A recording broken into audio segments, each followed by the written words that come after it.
Jerusalem, ang walang hanggang lungsod. Habang ang mundo ay muling humihinga ng sabay, mga headline na nagsasabing kapayapaan, mga talakayang diplomatiko sa Cairo at Washington, may bulong na mas tahimik ngunit mas malalim, hula. Sa bawat pagtatangka ng sangkatauhan na ayusin ang gitnang silangan, tila may gumigising na lumang kwento. Ang kwento ng langit na nagsusulat ng mas dakilang plano kaysa anumang tratado na nilagdaan ng mga hari at pinuno. At ngayon, habang binibigkas ng mga mamamahayag ang salitang kapayapaan, ang kasulatan ay humahaplos ng salitang propesya. Kung ang mga tanda ay talagang nagbubukas sa harap ng ating mga mata, kung gayon ang susunod na kabanata ay hindi lamang huhubog sa mga bansa. Susubok ito ng mismong pananampalataya. Kapag sinasabi nila, kapayapaan at kaligtasan, biglang darating ang kapahamakan. Unang Tesalonica versikulo 5:33, mula sa mga bulwagan ng kapangyarihan hanggang sa mga lumang pahina ng Biblia, sumisibol ang tanong, ano ang tunay na nangyayari? Bakit tila muling umiikot ang orasan ng propesya sa Jerusalem, ang lungsod na parehong sinauna at bago? Ang sagot ay hindi lamang politikal, ito'y espiritual. Dahil sa langit, ang kapayapaan ay higit sa tinta at pirma. Ito'y pakikipagtipan, at hindi lahat ng pakikipagtipan ay totoo.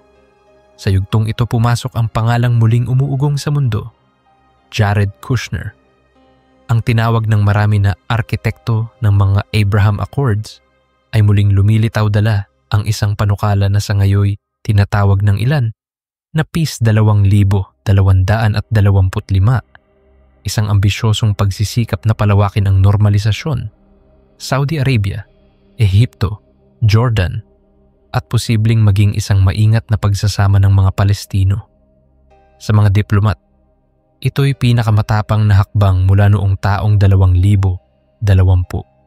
Ngunit sa mga mapagbantay sa propesya, ito'y parang eko mula sa sinaunang teksto.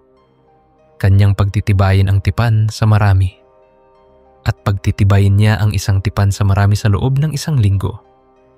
Daniel versikulo 9:27. Ang katagang tipan sa marami ang matagal nang palaisipan ng mga teologo. Ang ilan ay tumitingin dito bilang panandali ang kasunduang pangkapayapaan sa pagitan ng Israel at ng kanyang mga kapitbahay. Isang kasunduang hangaan ng mundo, ngunit sa bandang huli masisira. At ngayon, habang ang mga ulat ay nagsasalita ng muling pagbubuo ng rehiyonal na balangkas ng kapayapaan, hindi sa iisang bansa, kundi sa marami, maririnig nating muli ang parehong wika. Pakikipagtipan, marami, pagtitibay. Hindi natin sinasabing ang sino mang politiko ang magiging tauhang inihula ng kasulatan. Hindi iyon ang ating gawain. Ngunit maaari nating pansinin ang pattern, ang arkitektura ng propesya na paunti-unting binubuo. Isang kasunduan dito, isang normalisasyon doon, isang lupon ng mga bansa na unti-unting kumakapit sa wika ng iisang kapayapaan. Sa ibabaw, ito'y pragmatismo. Sa ilalim, ito'y parabula. Magbantay kayo, huwag kayong padaya. Mateo versikulo 24 talata 4. Upang maunawaan kung bakit malalim ang ugat ng pangyayaring ito, kailangang bumalik tayo sa pinagmulan, sa mga Abraham Accords. Noong taong 2020, sa puting damuhan ng White House, ang mga kinatawan ng Israel, United Arab Emirates at Bahrain na sinundan ng Morocco at Sudan ay nagbigay ng bagong larawan ng rehiyon. Mga kamay na nagtagpo, mga pirma sa papel at mga ngiting nagbabadya ng bagong normal.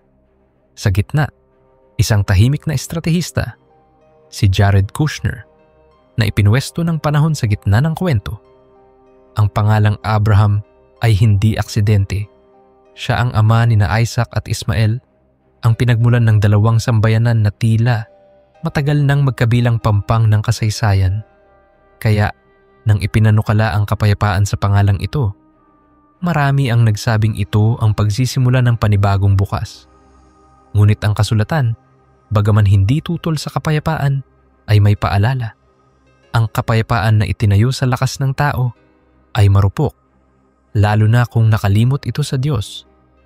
Maririnig ninyo ang mga digmaan at mga usap-usapan ng digmaan, ngunit kapag nakita ninyo ang lahat ng mga bagay na ito, alamin ninyong ito'y malapit na, nasa mga pinto na. Mateo versikulo 24 talata 6. Mateo versikulo 24 talata 33. Ang mga Abraham Accords sa lente ng propesya ay maaaring unang sinulid ng isang tapiseryang mas malaki. Ang sinulid na iyan ay tila patungo sa isang mas malawak na tipan sa marami. Kaya't hindi nakapagtataka na sa pagbabalik ni Kushner dala ang panibagong inisyatiba, lumalakas ang bulong. Ito na ba yun? Ang matalinong tugon, magbantay, manalangin at salain sa salita. Samantala, sa likod ng entabladong ito, may isa pang figurang muling umahon sa liwanag, si Donald J. Trump. Sa panahon ng una niyang panunungkulan, nadikit sa kanyang pangalan ang mga kasunduang nakapag-ambag sa pagbabagong tanawin ng rehiyon. Ngayon, binabanggit ng mga ulat ang pagkakabuo ng isang istruktura na tinatawag niyang Board of Peace, isang pandaigdigang lupon na ang layon ay alagaan at palawakin ang mga kasunduan. Siya raw ang magiging karangalang tagapangulo, ang mga kilalang personalidad sa ekonomiya at politika, kasama ang mga pangalang minsang naglingkod bilang punong ministro at mga dating pinuno, ay kapwa inuugnay sa wikang ito ng kooperasyon. Sa unang tingin, kahanga-hanga. Ang mundo ay naupo sa iisang mesa.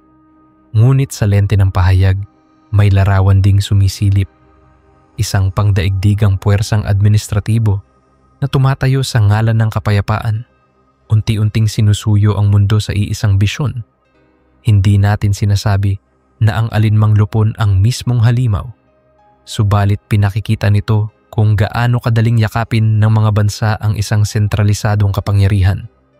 Kapag ang pangako ay kaayusan at ang buong daigdig ay namangha at sumunod sa halimaw. Pahayag versikulo 13, talata 3. Ganito lumilikha ang panahon ng mga tukso, hindi sa pamamagitan ng lantad na pang-aapi, kundi sa matamis na pananalita ng kapayapaan, kaligtasan at pagkakaisa.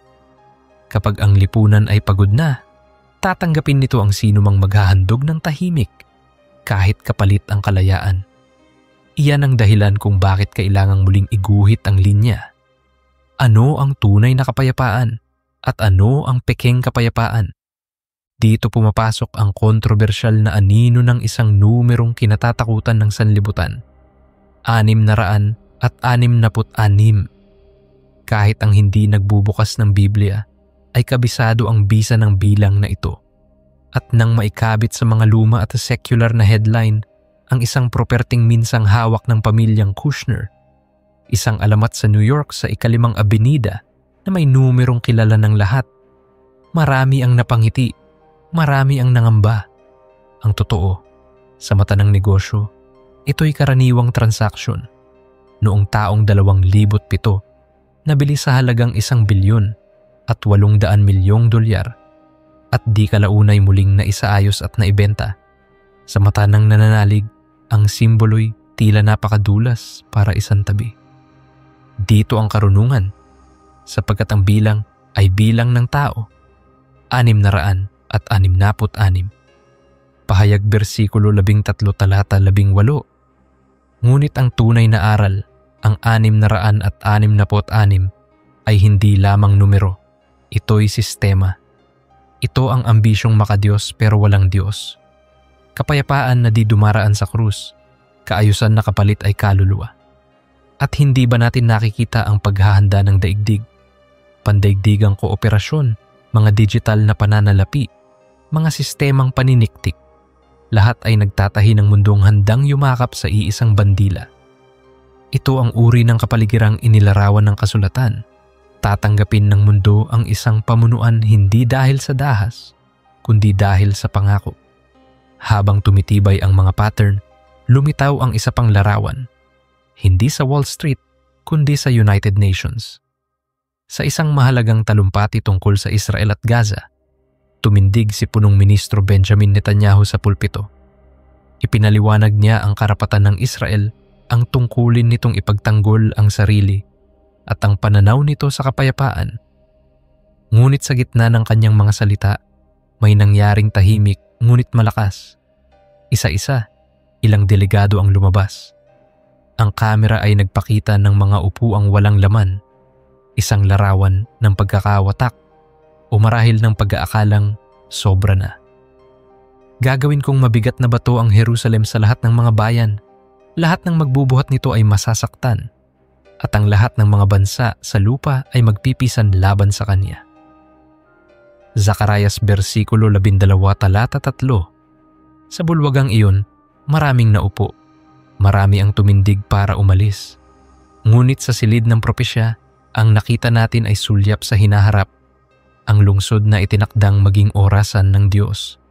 Kapag sinikap ng mga bansa na buhatin ang Jerusalem upang ayusin ayon sa kanilang paraan, lagit laging may sugat. Hindi ito dahil ayaw ng Diyos sa kapayapaan. Sa halip sinasabi niya, ang kapayapaan sa syudad na ito ay may banal na pagkakasunod-sunod. Hindi mapapasa inyo ang panahon at mga kapanahunan na itinakda ng Ama.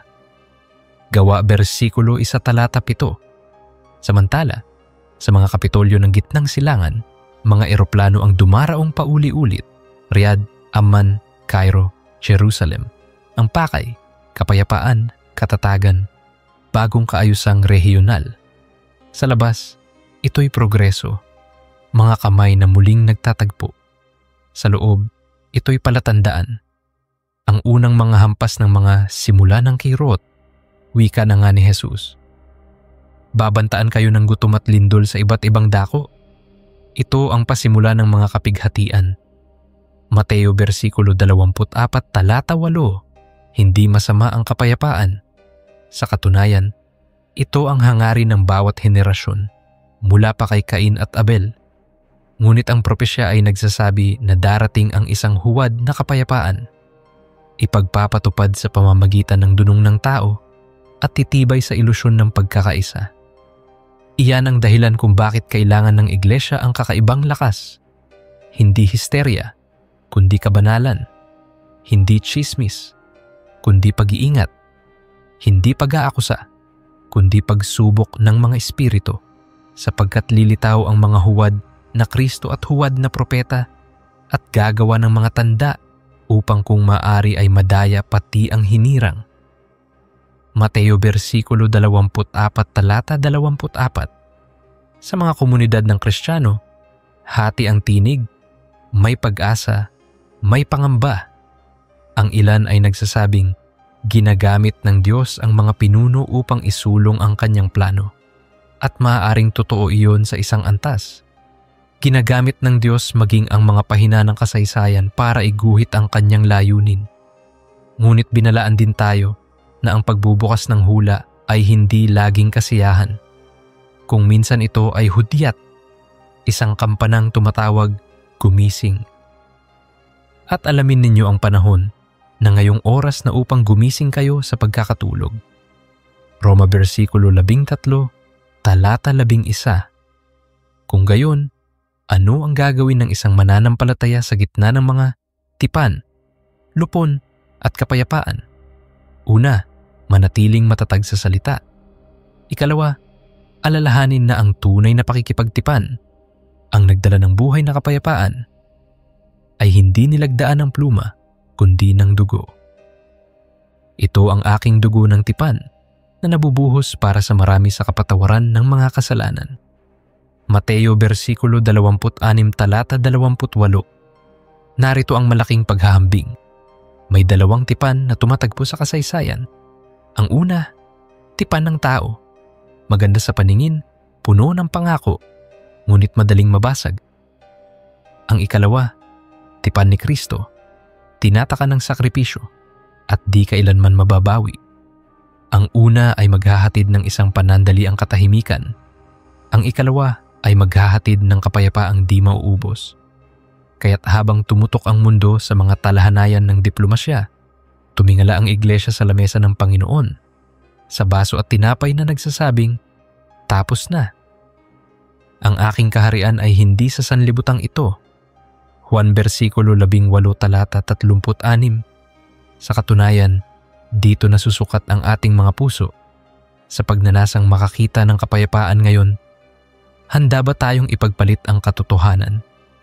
Sa kagustuhang matapos ang gulo, bukas ba tayo sa sinumang mangangako? Kahit ang kapalit ay konsensya. Huwag sana. Dahil ang tunay na kapayapaan ay hindi kailanman ipinagpapalit ang katotohanan. Ito'y nagmumula sa katotohanan mismo, kay Hesu Kristo. Iniwan ko sa inyo ang kapayapaan. Ang aking kapayapaan ang ibinibigay ko sa inyo, hindi gaya ng ibinibigay ng sanlibutan. Juan versikulo 14 talata 27. Kaya paano natin babasahin ang mga araw na ito? Sa bawat press conference, hanapin ang puso. Sa bawat talumpati, hanapin ang espiritu. Sa bawat pirma, itanong, ito ba'y tipan na aayon sa Diyos o tipang aangkin sa lugar ng Diyos? Kapag ang mga leader ay gumagawa ng mga sistemang pandaigdigan upang pamahalaan ang kapayapaan, upang magpasya kung sino ang kasama at kontra, alalahanin natin na ang propesya ay hindi lamang tungkol sa pagdating ng masamang pinuno. Ito'y babala laban sa pagkakalikha ng makinang tatanganan niya balang araw. May anyo ng kabanalan ngunit tinatanggihan ang kapangyarihan nito. 2 Timoteo versikulo 3 talata 5. Hindi natin kailangang magturo kung sino ang magiging taong yaon. Hindi tayo tinawag upang hulaan ang pangalan. Tayo'y tinawag upang kilalanin ang panahon. Kapag sinimulan ng mundo na yakapin ang kapayapaang walang krus, kailangang marinig ng mundo ang iglesia, hindi sa takot, kundi sa katapangan. Kapag sinimulan ng sanlibutan ang isang musika ng pagkakaisang walang kabanalan, kailangang marinig nito ang kontramelodiya ng ebanghelyo, pagkakaisang nagsisimula sa pagsisisi at nagwawakas sa pagsamba. At kung may lalim pang hindi natin kayang sukatin, ito iyon. Ang bawat pekeng tipan ay nagtuturo sa tunay na tipan. Ang bawat pansamantalang kapayapaan ay nagtuturo sa walang hanggang kapayapaan. Ang dulo ng Biblia ay hindi kaguluhan, kundi tahanan, hindi sigaw, kundi pagyakap. Masdan ninyo, ang tabernakulo ng Diyos ay nasa mga tao at papahirin niya ang bawat luha sa kanilang mga mata. Pahayag versikulo 21 talata 3. Pahayag versikulo 21 talata 4. Hanggang sa dumating ang araw na iyon, magbantay tayo. Manalangin, maglingkod. Huwag tayong pahalin lang ng kagandahan ng mga salita kung ang kaluluwa ay naliligaw. Kung sakaling ang peace 2,225 o alinmang susunod ay maging tulay sa isang tipan sa marami, huwag tayong mabigla. Ang Diyos ay hari sa ibabaw ng lahat. Walang pipirma na hindi niya kayang suwayin. Walang gusali ng tao na hindi niya kayang igiba. Ngunit higit sa lahat, walang pusong nagsisisi na hindi niya kayang gawing templo ng kapayapaan. Kaya sa oras na ito kapatid, kung saan man ka nanonood, ihingi natin ng pahintulot ang ating mga puso. Panginoon, bigyan mo kami ng karunungan upang makita ang pagitan ng tunay at huwad, ng tipan ng tao at tipan ng anak. At habang umaalingaw-ngaw ang mga pangalan, Kushner, Trump, mga pinuno ng silangan at kanluran, ipaalaala natin sa sarili ang pangalang higit sa lahat ng pangalan. Sa huli, hindi ang sinumang negosyador ang maghahatid ng Eden, kundi ang hari na muling darating. At kapag siya'y dumating, ang kapayapaan ay hindi na ipapahayag sa press release. Ito'y magiging hangin na ating lalanghapin. Siya ang prinsipe ng kapayapaan. Isaias versikulo 9 talata 6. Hanggang sa araw na iyon, hito ang ating panawagan. Manatiling gising, hindi galit. Manahimik sa presensya ng Diyos. Hindi manlalata. Magtiwala sa kanyang tipan, hindi sa mga papel ng tao. Dahil kung may isang bagay na natutunan natin sa kasaysayan, ito'y ito. Bawat beses na subukan ng mundo na magsulat ng kapayapaan ng walang Diyos, gumigising ang propesya. Hindi upang takutin tayo, kundi upang ibalik tayo sa Kanya. At sa pagbalik na yun, Doon natin matatagpuan ang tanging kapayapaan na hindi na matatapos kailanman. Kung nakaraang gabi ay parang kulog ang mga balita, mga pangalan, pirma, kamera at pangakong kapayapaan. Ngayon, humihina ang ingay at mas malinaw nating naririnig ang tahimik na pintig ng propesya. Kapag tahimik ang paligid, mas rinig ang tibok ng puso. At kapag tumigil ang sigaw ng politika, mas nauulinigan ang bulong ng langit. Narito tayo, nakaharap sa salamin ng kasulatan, at ang refleksyong bumabalik ay parehong sinauna at napapanahon. Sa gitna ng lahat, ang tanong ay hindi na lamang ano ang mangyayari sa gitnang silangan, kundi ano ang mangyayari sa atin, sa ating pananampalataya, sa ating puso, sa ating pagsunod. Kapag ang unti-unting pagtitibay ng mga tipan ay biglang naging ulap na nagtatabing sa tunay na liwanag, magbantay kayo at manalangin upang huwag kayong matukso. Marcos versikulo 14 talata 36. Ang mga unang palatandaan ay parang sinulid sa isang tapiserya. Mga kasunduang nag-uugnay sa mga kamay na matagal nang hindi nagtama. Mga komperensya sa mga kabisera ng kapangyarihan at mga talumpating inukit sa retorikang pag-asa. Ngunit ang tapiseryang ito ay hindi lamang sinulid ng tao.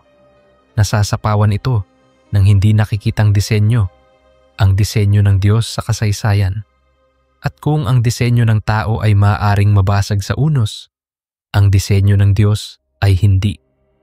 Ito'y kumakalma sa bagyo at kumikitid ang daan upang malinaw na ipakita kung sino ang masusundan natin kapag ang gabi ay naging mas gabi pa. Ang salita mo'y ilawan sa aking paa at liwanag sa aking landas. Awit versikulo 119 talata 15. Marahil ang pinakamahirap pag-usapan ay ang 1 linggo ni Daniel. Ang misteryosong yugtong binanggit ng propeta, ang yugtong tila nagsisilbing balangkas ng mga huling kabanata. May mga tumitingin dito bilang panahon ng 7 taon. Mayroon ding nagsasabi na ito'y simbolo o may ibang paraan ng pagbibilang sa banal na kalendaryo. Hindi natin kailangang maghamig ng mga eksaktong petsa at tuntunin, sapagkat ang tunay na layon ng propesya ay hindi upang maging laruan ng kalkulasyon, kundi ilawan ng paghahanda. Gayunman, may aral na malinaw, may tipan sa marami, at may pagkabali sa kalagitnaan, may kapanatagan at sa kabiglang pagwawasak, may pagsamo ng mundo sa kapayapaan, at may paglalantad ng huwad na kapayapaan na parang gintong pinahiran ng pulbos.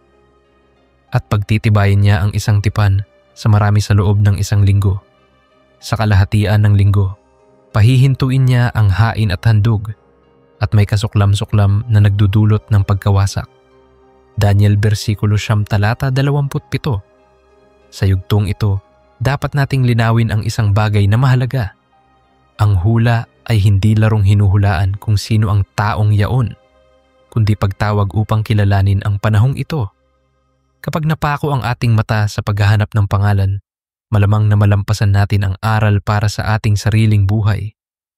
Kapag ang mundo ay nakiibigan sa salitang kapayapaan, huwag tayong mapuyat, sapagkat ang kasulatan ay nagbababala na may kapayapaang hindi nagmumula sa prinsipe ng kapayapaan. Ang ganitong kapayapaan ay humihingi ng kompromiso sa katotohanan, at kapalit nito ay pagod na konsensya. Ang ganitong kapayapaan ay parang ilaw sa entablado, nakasisilaw sa ibabaw, ngunit sa likod ng telon ay may nag-aayos ng mga tali. Kapag sinasabi nila, kapayapaan at kaligtasan, biglang darating ang kapahamakan sa kanila, gaya ng pagdaramdam ng babaeng nagdadalang tao at hindi sila makatatakas. Unang Tesalonica versikulo 5:3. Kung gayon, paano natin iintindihin ang lumalalim na pagnanais ng mundo na ilagay sa iisang mesa ang magkakaaway na panig? Ang sagot, may biyaya sa tuwing may kamay na iniunat upang makipagbati. Ngunit may panganib kapag ang kamay na yon ay iniunat kapalit ng ating kaluluwa. Ang pangakong ligtas at maayos ay magandang pakinggan, lalo na sa isang rehiyon na halos bawat salinlahi ay nasugatan ng digmaan, subalit hinihiling ng Ebanghelyo na ang kapayapaan ay manggaling sa kordero, hindi sa halimaw na nakasuot ng balahibo ng tupa. Siya ang ating kapayapaan. Efeso versikulo 2 talata 14. Isang larawan ang kumakatok sa isip, isang lungsod sa gabi, mga ilaw na sumasabog sa mga bintana, mga tao sa kani-kaniyang hapag. Sa Bethlehem, isang ina ang nagtitimpla ng tsaa at nagdarasal na huwag magising ang anak sa ingay ng mga sirena. Sa Tel Aviv, isang tindero ang nagbibilang ng kinita at nag-iisip kung may bukas na mas payapa. Sa Cairo, isang mag-aaral ang nagbabasa ng sakop ng kasaysayan sa pagsusulit kinabukasan. Ngunit ang isip ay lumilipad sa mga balitang nasa telepono. Hindi nila kilala ang isa't isa, subalit iisa ang hiling, katahimikan. Ang problema ng sanlibutan, marunong tayong magnasa ng kapayapaan, ngunit malimit nating nalilimutan ng kanyang nagngangalang kapayapaan. Iwan ko sa inyo ang kapayapaan. Ang aking kapayapaan ang ibinibigay ko sa inyo, hindi gaya ng ibinibigay ng sanlibutan. Juan versikulo 14 talata 27. Sa ilang panig, pinag-uusapan ang muling pagbangon ng isang lupon para bantayan ang mga kasunduan. Isang pangkat na binubuo ng mga kilalang pinuno, ekonomista, at dating opisyal. Sa ibabaw, ito'y karunungan. Bantayan ang kapayapaan, palawakin ang benepisyo, at tiyakin ang kooperasyon. Ngunit sa ilalim, kailangang pag-ingatan ang lumang tukso, ang paggamit ng kapayapaan bilang dahilan para sa sentralisadong kapangyarihan. Hindi kasalanan ang estruktura, hindi kasalanan ang pag-aayos. Subalit kapag ang estruktura ay naging Diyos at ang pag-aayos ay naging relihiyon, pumapasok ang panganib na palitan ng sistema ang sentido ng kabanalan. Sa salitang payak, ang teknolohiya, ekonomiya at politika ay mabubuting lingkod, ngunit masasamang Panginoon. At ang buong daigdig ay namangha at sumunod. Pahayag versikulo 13 talata 3. Kapag umuusbong ang usapan ng mga digital na sistema, mga bagong uri ng pananalapi, mga masusing paraan ng pagkilala, mga bantay saradong network, hindi natin kailangang katakutan ang bawat kabaguhan. Ngunit dapat nating suriin ang diwa. Ito ba'y gagamitin para sa kabutihan o para sa di nakikitang pagkakadena? Ang tunay na katarungan ay hindi lamang bilis ng transaksyon. Ito'y bigat ng konsensya. At ang tunay na kabutihan ay hindi lamang seguridad. Ito'y kalayaan upang sumamba at magmahal na may katotohanan.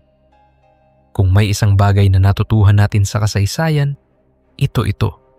Kapag ang seguridad ay naging labis na matamis, malimit ang kapalit ay ang ating kaluluwa. Kung ang anak ang magpalaya sa inyo, tunay ngang kayo'y magiging malaya. Juan versikulo 8 talata 32. Hindi rin natin maiiwasan ang anino ng bilang na kinasusuklaman ng mundo, ang bilang na maraming haka-haka at alamat. Subalit kailangang ibalik sa tama. Ang bilang ay simbolo, hindi laruan ng katatakutan. Ito ang larawan ng isang sistemang itinatanghal ang tao sa trono at itinataboy ang Diyos sa gilid. Sa gayong sistema, ang kapayapaan ay magiging produkto. Ang pagbili at pagbenta ay magiging pahintulot, at ang pagsamba ay magiging bagay na kinokontrol. Ang iglesia ay tinatawagan na hindi magpanik, kundi maging matino. Hindi mag-isip ng masamang pagkakabit sa bawat numero o pangalan, kundi magbantay sa bawat pagsubok na gawing Diyos ang anumang hindi Diyos. Dito ang karunungan, sapagkat ito'y bilang ng tao. Pahayag versikulo 13 talata 18. Sa kabilang dako, may tanong na mas masakit ngunit kailangang sagutin. Paano kung ang tinatawag ng mundo na kapayapaan ay kinakailangang laruin sa katotohanan tungkol sa Jerusalem, ang lungsod na orasan ng Diyos? Ang bawat paghawak dito ay may bigat. Ang bawat pag-angat dito na walang pagyuko sa kanya ay tiyak na may sugat. Kapag ang mga bansa ay tumalikod at ang upuan ay naupong walang laman, sa mga sesyon ng pandaigdigang kapulungan man o sa mga lihim na pagpupulong. Ipinaalala ng kasulatan, hindi dekorasyon ng Jerusalem, ito'y patotoo. At ang patotoo ay may Panginoon. Gagawin kong mabigat na bato ang Jerusalem sa lahat ng mga bansa. Ang lahat ng magbubuhat nito ay masasaktan. Zacarias versikulo 12, talata 3. Kaya ano ang gagawin natin? Una, yakapin ang panawagan ng pagbabantay. Hindi ito paranoia, kundi pagkamulat. Ang pag-ako na ang puso ay madaling mahatak ng retorika, kaya't ibabalik natin ito sa salita araw-araw. Ikalawa, yakapin ang panawagan ng panalangin. Hindi ito pagtakas sa realidad, kundi pakikibaka sa Diyos, gaya ni Daniel na nagayuno at nanalangin hanggang dumating ang sagot. Ikatlo, yakapin ang panawagan ng pag-ibig. Hindi ito paglalaglag ng katotohanan, kundi pagpapasa ng krus sa ngalan ng katotohanan. Mahalin ang mga Hudyong nangangamba at ang mga Arabeng umiiyak. Mahalin ang mga bata sa magkabilang pader. Mahalin kahit ang mga hindi sumasang-ayon, sapagkat ganyan ang Diyos umibig. Humiyaw siya sa Diyos upang maunawaan at dumating ang sagot. Daniel versikulo 10 talata 13. Manalangin kayo para sa kapayapaan ng Jerusalem. Umunlad nawa ang umiibig sa iyo. Awit versikulo 122 talata 6. May isa pang mahalagang usapin. Paanong mabubuhay ang isang Kristiyano kapag tila lumalakad ang mundo sa direksyon ng huwad na kapayapaan? Ang sagot ay hindi lihim. Maging tapat sa maliliit na bagay, sa negosyo, iwasan ang pandaraya, sa tahanan, ayusin ang wasak na pag-uusap, sa iglesia, pag-isahin ang nahating puso. Ang huwad na kapayapaan ay nadarambong sa mga pusong wasak, sapagkat ang pusong naghahanap ng agarang ayos ay madaling maisahan ng malamyos na kasinungalingan.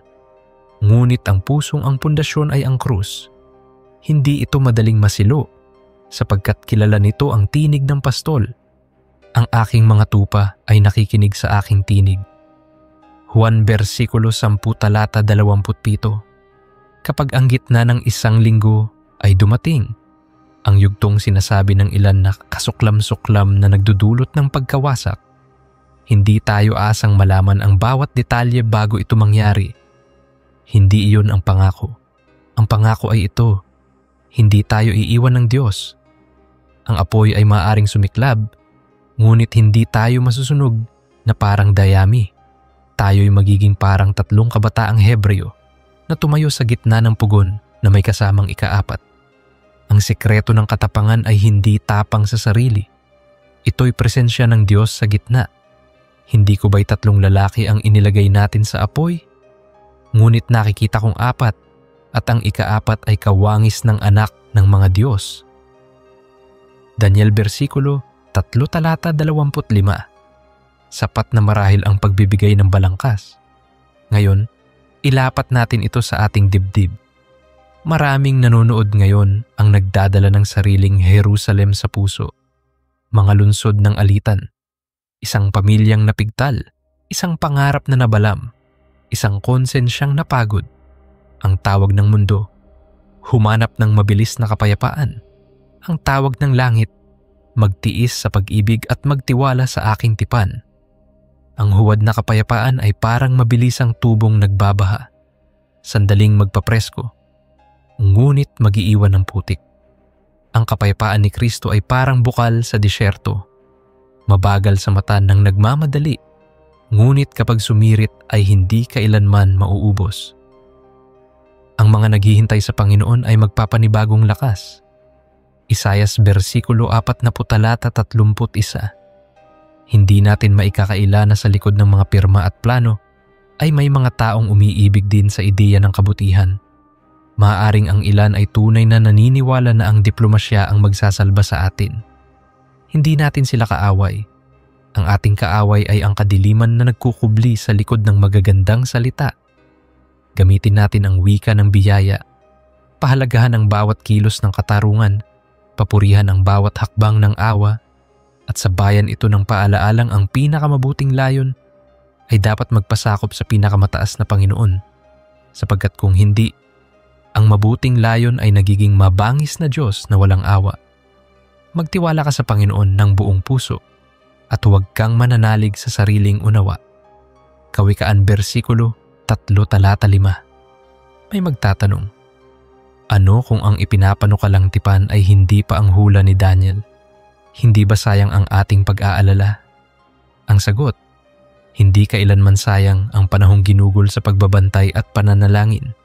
Kung hindi pa ito iyon, nagpapasalamat tayo.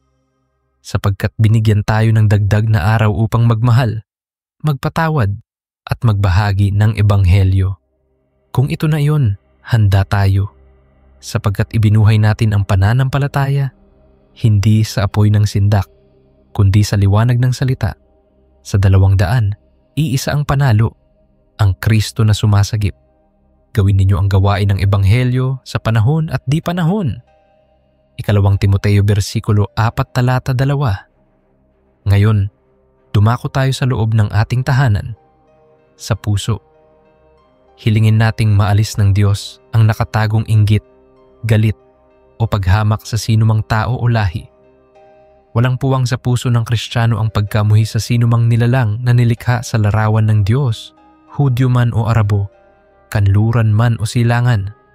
Ang ating digmaan ay hindi laban sa laman at dugo, kundi laban sa mga espiritual na kapangyarihan na gustong paglaruan ang ating takot.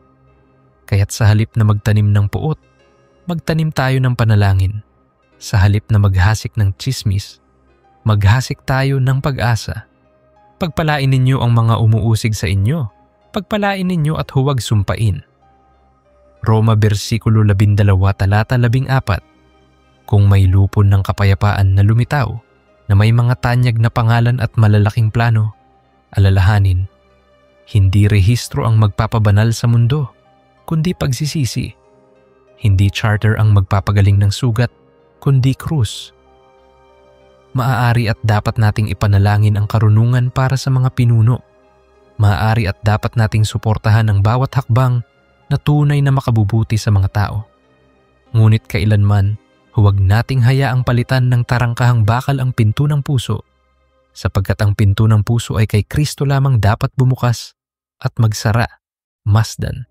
Ako'y nakatayo sa pintuan at tumutuktok. Kung may makarinig ng aking tinig at magbukas ng pinto, ako'y papasok sa kanya. Pahayag versikulo 3 talata 20. Sa dulo ng lahat ng ito, ang ating serye ay hindi kuwento ng sindak, kundi awit ng pag-asa. Kapag nakita natin ang mga bakas ng huwad na kapayapaan, hindi tayo tatakbo, palayo. Lalapit tayo kay Kristo. Kapag narinig natin ang panawagan ng tipan sa marami, hindi tayo papasok sa dilim ng hula-hula. Papasok tayo sa liwanag ng pagsunod. Kapag ang mundo ay kumindat ng mabilis na kaayusan, lagi nating isasagot, gusto namin ng kapayapaan, iyong sa Kanya. At kung sakaling dumating ang sandali na kailangan nating tumayo sa gitna ng alingas-ngas upang ipahayag na si Jesus ang Panginoon, tatayo tayo, hindi dahil matapang tayo, kundi dahil kasama natin ang isa na nagtagumpay na. Sa sanlibutan ay mayroon kayong kapighatian, ngunit laksan ninyo ang inyong loob. Aking dinaig ang sanlibutan. Juan versikulo 16 talata 33. Kapatid, kung ikaw man ngayon ay nasa isang dulo ng mundo na malayo sa Jerusalem o nasa mismong gilid ng pader na naghihiwalay ng mga sigaw, iisa ang tawag sa ating lahat. Magbalik sa tipan na hindi nababasag, ang tipan na sinilyuhan hindi ng tinta, kundi ng dugo. Ang tipan na ang bawat pangako ay oo at amen. May kasundo ang darating na aakitin ang mundo, ngunit may tipan ng nakatayo na sumagip sa mundo. Ang tipan ng Kalbaryo. Iyan ang ating kapit. Iyan ang ating awit. Iyan ang ating kapayapaan. Ito ang aking dugo ng tipan na nabubuhos para sa marami sa ikapagpapatawad ng mga kasalanan. Mateo versikulo 26 talata 28. Bago tayo magtapos, hayaan ninyong magbigay ako ng maikling panalangin. Isang panalangin maaaring isabay ninyo sa inyong sariling bulong. Panginoon, sa gitna ng mga kasunduan at plano ng tao, itanim mo sa amin ang pag-ibig sa iyong katotohanan. Linisin mo ang aming isip sa takot at palitan mo ito ng takdang tapang na galing sa iyo. Turuan mo kaming umibig sa mga kaaway, magpakatotoo sa gitna ng tukso, at magbantay na may pag-asa. Ikaw ang prinsipe ng kapayapaan, naway ang iyong mukha ang makita namin, hindi ang anino ng sanlibutan. Sa ngalan ni Jesus. Amen. Siya ang prinsipe ng kapayapaan. Isayas versikulo 9 talata 6. Kung gayon, magbabalik tayo sa ating patuloy na paglalakbay. Sisilipin pa natin ang bawat susunod na hakbang ng kasaysayan, ngunit masisiyasatin natin ang bawat tibok ng ating puso. Sapagkat kung tunay ngang gumugulong ang gulong ng propesya, hindi lamang mga bansa ang huhubugin nito, kundi ang ating pagkatao mismo. At sa oras na iyon, ang pinakamahalagang tanong ay hindi sino ang susunod na pipirma, kundi kanino nakapirma ang aking puso. Kung sa kordero, matatag tayo. Kung sa lumilipas, maliligaw tayo. Kaya't piliin natin ang hindi lumilipas.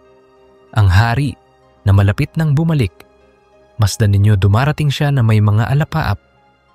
Pahayag versikulo 1 talata 7. Hanggang dito muna, huminga, manalangin. At habang ang mundo'y nag-aayos ng mga lamesa at naglilimbag ng mga tipan, itaas natin ang ating mga kamay sa iisang trono. Doon, walang lihim, walang biglang lagda, walang huwad na kapayapaan. Doon, ang ilaw ay hindi nauubos at ang kapayapaan ay hindi panandalian. Doon, sa piling ng hari, matatapos ang lahat ng luha at magsisimula ang tunay na umaga. May mga sandaling tila humihinto ang hangin bago dumating ang kulog. Sa pagitan ng mga press conference at lihim na pagpupulong, may naiiwang puwang. Isang tahimik na espasyo kung saan ang puso ay natutong makinig. Doon natin naririnig ang pabalat-bungang huni ng panahon. Ang mundo ay naghahabi ng kapayapaan na kasing kinis ng sutla at kasing igting ng tali. Ngunit sa ilalim ng makintab na tela, kumikilos ang mga sinulid ng hula. Mahigpit, matiyaga, hindi nakikita ng mga matang sanay sa liwanag ng kamera. Sa puwang na iyon, tayo magtatagal ngayon, hindi para hulaan ang mga pangalan, kundi para alamin ang wastong tindig, hindi para sukatin ang araw at oras, kundi para sukatin ang tibok ng puso kung saan ang tipan ng kordero ay dapat nakapirmi. Magbantay kayo, sapagkat hindi ninyo nalalaman kung kailan darating ang Panginoon ng bahay. Marcos versikulo 13, talata 33. Kung paanong ang unang mga kabanata ay naglatag ng entablado, mga kasunduan, mga lupon, mga simbolo, ang susunod na hibla ay tungkol sa pagkilala. Paanong kinikilala ng isang anak ng Diyos ang pagitan ng tunay at huwad, lalo na kung ang huwad ay dumadating sa ngiti, sa wika ng habag, at sa pangakong bukas na mas mabuti. Iyan ang pinakamaselang sining sa mga huling araw, ang sining ng espiritual na pagkilatis. Hindi ito kapareho ng pagiging mapaghinala. Ito ay pagiging mapagmasid na nananatiling mahabagin, matuwid na nananatiling mapagkumbaba. Subukin ninyo ang mga espiritu kung ang mga ito'y mula sa Diyos. Unang Juan versikulo 4 talata 1. Kapag sinabi ng kasulatan na pagtitibayin niya ang isang tipan sa marami, hindi lamang nito inilalarawan ang galaw ng mesa sa Kapitolyo. Iginuguhit nito ang himig ng daigdig, isang koro ng mga bayan na, sa pagnanais ng kaayusan, ay handang ipagpalit ang konsensya sa kapalit na tahimik. Sa koro, may iilang tinig na nakaangat, mga tinig na marunong bumigkas ng himig ng pag-asa. At sa paglipas ng panahon, ang himig na iyon ay nagiging awit ng sentralisadong pangangalaga, mga pondo ng pagpapatibay, mga charter ng kooperasyon, mga platapormang digital na nangangakong gagawing madali, ligtas at pantay ang lahat. Mabuti, wika ng marami. Maganda, wika ng iba. Subalit tanong ng salita, sa ano nakaugat? sapagkat ang mabuting puno lamang ang magbubunga ng mabuting bunga, at ang ubas na walang puno ay tatanga-tanga lamang sa init ng araw. Makikilala ninyo sila sa kanilang mga bunga. Mateo versikulo 7, talata 19. May tatlong pagsubok na marapat iharap sa bawat kilusang tinatawag na kapayapaan. Una, pagsubok ng pinagmulan. Mula ba ito sa diwa ng pagsisisi at katuwiran o mula sa diwa ng pag-aliw at paglimot? Ang kapayapaan ni Kristo ay nagsisimula sa krus, sa pag-amin, sa pagtalikod, sa pagkilala na ang puso ang unang digmaan. Ang kapayapaan ng sanlibutan ay madalas magsimula sa kasunduan, sa pag-areglo, sa paglimot, sa paglalagay ng mga sugat sa ilalim ng perpektong telon. Ikalawa, pagsubok ng proseso. Ang kapayapaan ni Kristo ay hindi nagsisinungaling para tumahimik. Humaharap ito sa katotohanan at sa katapangan ng pag-ibig, hinahaplos ang sugat. Ang kapayapaan ng sanlibutan ay handang magsinungaling kung iyon ang presyo ng katahimikan. Ikatlo, pagsubok ng bunga. Ang kapayapaan ni Kristo ay nagbubunga ng kabanalan. Ang kapayapaan ng sanlibutan ay nagbubunga ng pagkakadena kahit ang tanikala ay yari sa ginto. Iniwan ko sa inyo ang kapayapaan. Ang aking kapayapaan ang ibinibigay ko sa inyo, hindi gaya ng ibinibigay ng sanlibutan. Juan versikulo 14, talata 27. Sa paglalakad natin sa gilid ng kasaysayan, unti-unti ring lumilinaw ang teolohikal na balangkas. Maraming mambabasa ng hula ang tumutukoy sa 1 linggo ni Daniel bilang 7 taong pag-ikot. May hati sa gitna. Isang dramatikong pagbabaling mula sa alok ng kapayapaan tungo sa lantad na paglabag. Hindi tayo narito upang ipuwersa ang kronolohiya sa bawat ulo. Narito tayo upang iguhit ang bigat ng babala. May gitna ang mapayapang palabas at sa gitna may pagkapunit ng telon. Kapag inabot ng gitna ang tipan na iyan, ang maringal na pag-uusap sa entablado ay mapapalitan ng tunog ng paghahandog na pinatigil, ng altar na tinuldukan, ng pagpasok ng kasuklam-suklam. Ang mga salita ay tila matalim at dapat lang sapagkat ito ang talim na pumpunit sa katamaran ng espiritu. At sa kalahatian ng linggo ay pahihintuin niya ang hain at handog. At sa pakpak ng mga karumaldumal ay darating ang nagwawasak. Daniel versikulo 9, talata 27. Sa saliw ng mga talata, lumilitaw ang isang tanong na personal. Handa ba ang ating mga altar? Hindi ang altar ng politika, kundi ang altar ng puso. Ang tahimik na lugar kung saan tayo at ang Diyos lamang. Sa altar na iyon, hindi kumikilos ang propaganda, kumikilos ang espiritu. Sa altar na iyon, hindi islogang malakas ang umiiral, bulong ng pagsisisi. Sa altar na iyon, hindi patakaran ang sinusukat, pagsunod. Kung papatigilin ng mundo ang mga hain sa araw na iyon, hindi mapapatigil ang handog ng puso ng sinumang ang Diyos ang hari. Sapagkat ang tunay na pagsamba ay hindi pinamamahalaan ng batas ng tao. Ito'y sinulatan sa puso ng Espiritu. Ang oras ay dumarating at ngayoy narito na ang mga tunay na mananamba ay sasamba sa Ama, sa Espiritu at katotohanan. Juan versikulo 4, talata 23. Kapag tinitigan natin ang mga taktika ng huwad na kapayapaan, mapapansin nating pawang pamilyar ang anyo. Pagod ang mundo, kaya madaling mapasunod sa pangako ng pahinga. Gutom ang mga ekonomiya, kaya madaling mahumaling sa pangako ng kasaganaan. Hati ang mga lipunan, kaya madaling matangay sa pangako ng pagkakaisa. Walang mali sa pagnanasa ng pahinga, kasaganaan at pagkakaisa. Ngunit sa Ebanghelyo, ang tatlong iyon ay biyaya ng kaharian, hindi produkto ng palengke. Kapag ginawa itong produkto, may presyong isisingil. At madalas, ang presyong iyan ay kalayaan ng budhi. Sa ganitong punto sumisingit ang isang lumang babala. Kung masyadong mura ang kapayapaan, baka peke.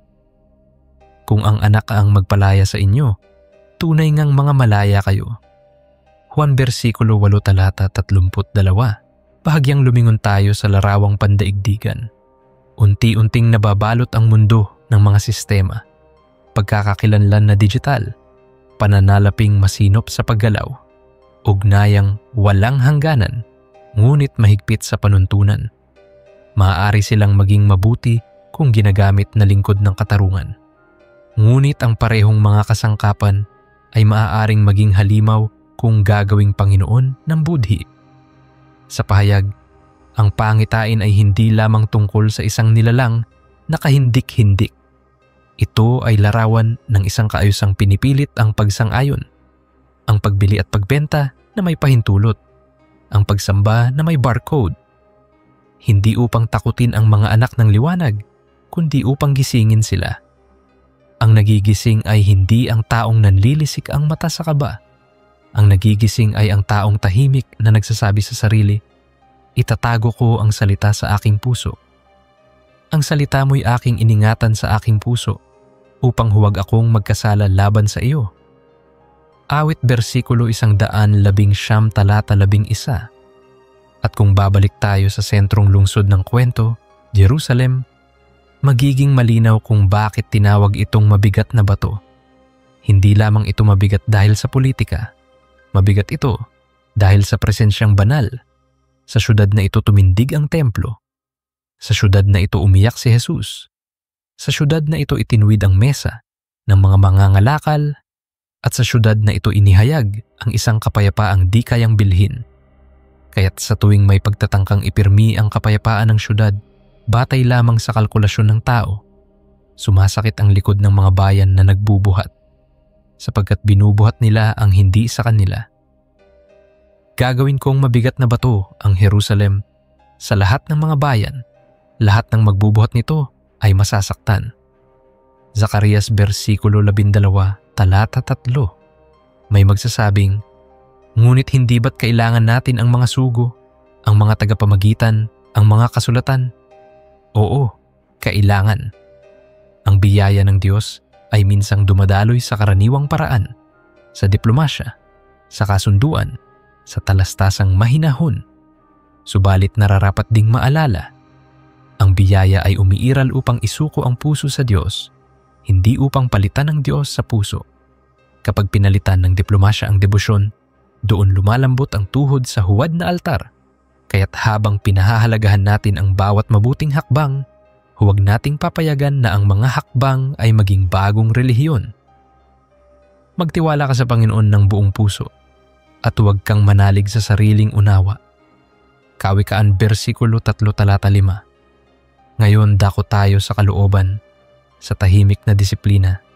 Kapag nagsimulang umalingaw-ngaw ang koro ng kapayapaan, anong gagawin ng iglesia? Una, mag-aayuno at mananalangin, hindi upang paandarin ang propesya, kundi upang paandarin ang puso sa pagkilos ng Espiritu. Ikalawa, magtuturo at magbabantay, hindi upang manakot sa mga bata, kundi upang hubugin ang malalakas na loob na may lambing sa kapwa. Ikatlo, maglilingkod ng higit sa salita. Hindi sapat ang maglabas ng opinyon, kailangan ng hapag ng tinapay, ng kamay sa sugatan, ng bisig sa naguguluhan. Sapagkat dito nasusukat ang tunay na kapayapaan, hindi sa haba ng talumpati, kundi sa ginhawa ng sugatang kapitbahay. Relihiyong dalisay at walang dungis sa paningin ng Diyos. Ang dalawin ang mga ulila at mga babaeng bao sa kanilang kapighatian at ingatan ang sarili na di madungisan ng sanlibutan. Santiago versikulo 1 talata 27. Kung naghahanap ang mga huling araw ng marka, nag-iiwan din ang Diyos ng tatak. Ang tanda ng huwad na kaayusan ay kontrol. Ang tatak ng Diyos ay pagmamay-ari. Sa lumang tipan, ang dugo sa hamba ng pinto, ang tanda ng pagdaan ng salot. Sa bagong tipan, ang Espiritu ang selyo sa puso. Isang panloob na katibayan na ang mananampalataya ay hindi pag-aari ng sanlibutan. Kaya't kung dumating man ang panahon na ang pagtindig para kay Kristo ay may kabayaran, hindi mawawala ang tapang, sapagkat ang tatak ay nasa loob, hindi sa listahan ng isang opisina. Ang malaya ay ang may-ari, at ang may-ari natin ay ang hari. At kayo'y tinatakan ng Espiritu Santo na ipinangako. Efeso bersikulo 1:13. Sa gitna ng pagigting, mahalagang balik-balikan ang puso ng Ebanghelyo. Ang dalawang tipan na nagtutunggali sa ating panahon. Ang isa ay tipan ng tao, magara, mabilis, mabisang pag-areglo ng hidwaan, ngunit marupok sa harap ng katotohanan. Ang isa ay tipan ni Kristo, mabagal sa paningin ng nagmamadali, ngunit matibay sa likod ng bagyo. Ang una ay nangangakong ibigay ang paraiso sa daigdig. Ang ikalawa ay nangakong babaguhin ang puso upang maging tahanan ng Diyos. Kung pipili ang iglesia, laging piliin ang pangalawa, sapagkat ang una ay magtatayo ng tore at ang tore ay laging bumabagsak sa sarili nitong bigat. Ito ang aking dugo ng tipan na nabubuhos para sa marami sa kapatawaran ng mga kasalanan. Mateo bersikulo 26 talata 28. Ngunit paano kung dumating ang gitna, ang paghihiwalay ng tabing sa mapayapang palabas? Makakatayo ba tayo? Oo, kung ang ating pagtayo ay hindi nakasalalay sa ating bakal na loob, kundi sa kanyang bisig. Tulad ng 3 kabataang Hebreo, hindi natin kailangang ipaliwanag ang lahat. Kailangan lang nating sabihin, kahit hindi niya kami iligtas sa paraang inaasahan ng mundo, hindi kami yuyuko sa inyong rebulto. Ang pananalig ay hindi kontratang nagpapatawad sa hirap. Ito'y tipang nagbubuhat sa atin sa gitna ng hirap. Ang aming Diyos na aming pinaglilingkuran ay makapagliligtas sa amin. Ngunit kahit hindi kami maglilingkod sa iyong mga Diyos. Daniel bersikulo 3 talata 17. Daniel bersikulo 3 talata 18. Madalas itanong, saan papasok dito ang pag-ibig? Narito, ang pag-ibig ang tanging dahilan kung bakit binibigyan tayo ng Diyos ng hula. Hindi upang takutin, kundi upang ihanda. Hindi upang ilihis, kundi upang ibalik. Kung kaya't sa bawat talata ng babala, may kasunod na talata ng paanyaya. Ang paanyayang bumalik sa una mong pag-ibig, huminto sa karera ng walang katapusang balita, at makinig sa tinig na mas tahimik kaysa hangin. Sa paanyayang ito lumalambot ang bato, at sa lambot ng pusong iyon, hindi mapapasok ng huwad na kaayusan ang templo ng budhi. Alaala ko ang iyong pag-ibig noong una mong pagsunod. Jeremias bersikulo 2 talata 2. Maging tapat tayo. May takot sa loob nating lahat. Takot na baka magkamali ng tindig. Takot na baka matawag na makasarili kapag nag-ingat sa mga huwad na pangako. Takot na baka mawalay sa mga mahal sa buhay dahil sa paninindigan. Ngunit ang takot ay hindi maruming damdamin. Ito ay paanyaya na yakapin ang pag-ibig na nagtutulak palabas sa takot. Ang lunas sa takot ay hindi asensong pampulitika, kundi presensyang banal.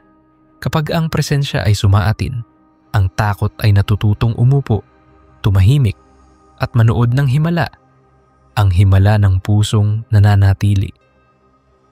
Walang takot sa pag-ibig, sapagkat ang sakdal na pag-ibig ay nagpapalayas ng takot. Unang Juan bersikulo 4 talata 18. Kung tayo'y tatahakin pa ang mga susunod na araw, mainam na magdala ng 3 sandata: salita, panalangin, at pag-ibig. Ang salita ay kalasag sa maling pangako. Ang panalangin ay hininga kapag manipis ang hangin. Ang pag-ibig ay apoy na hindi nauupos kahit basaan ng luha. At kung may dagdag pa, ito, komunidad. Sa mga huling araw, hindi tayo tinawag na maging bato-batong hiwa-hiwalay, kundi buhay na mga bato ng iisang templo. Kapag sinubukan ng mundo na pigain ng bawat isa, ang init ng ating pagsasama sa Panginoon ay magiging init ng ating pagdadamayan. At hayaan ninyong kayo'y maging mga batong buhay na itinatayo upang maging espiritual na bahay.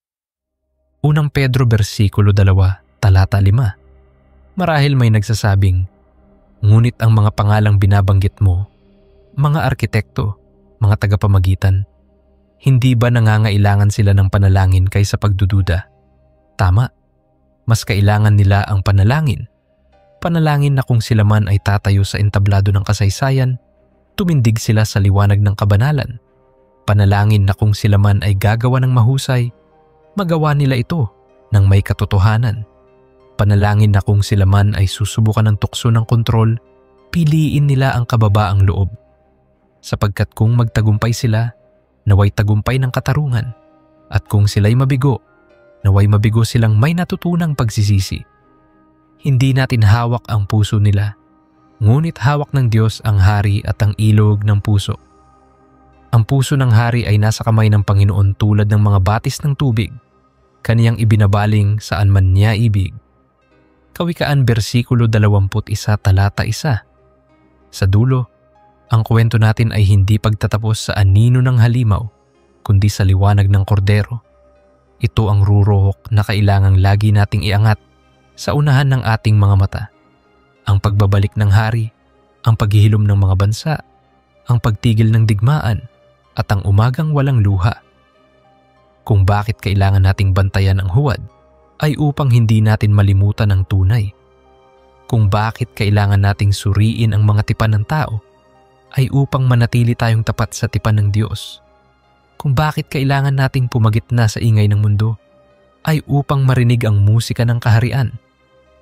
Masdan ninyo, ang tabernakulo ng Diyos ay nasa mga tao at papahirin niya ang bawat luha sa kanilang mga mata.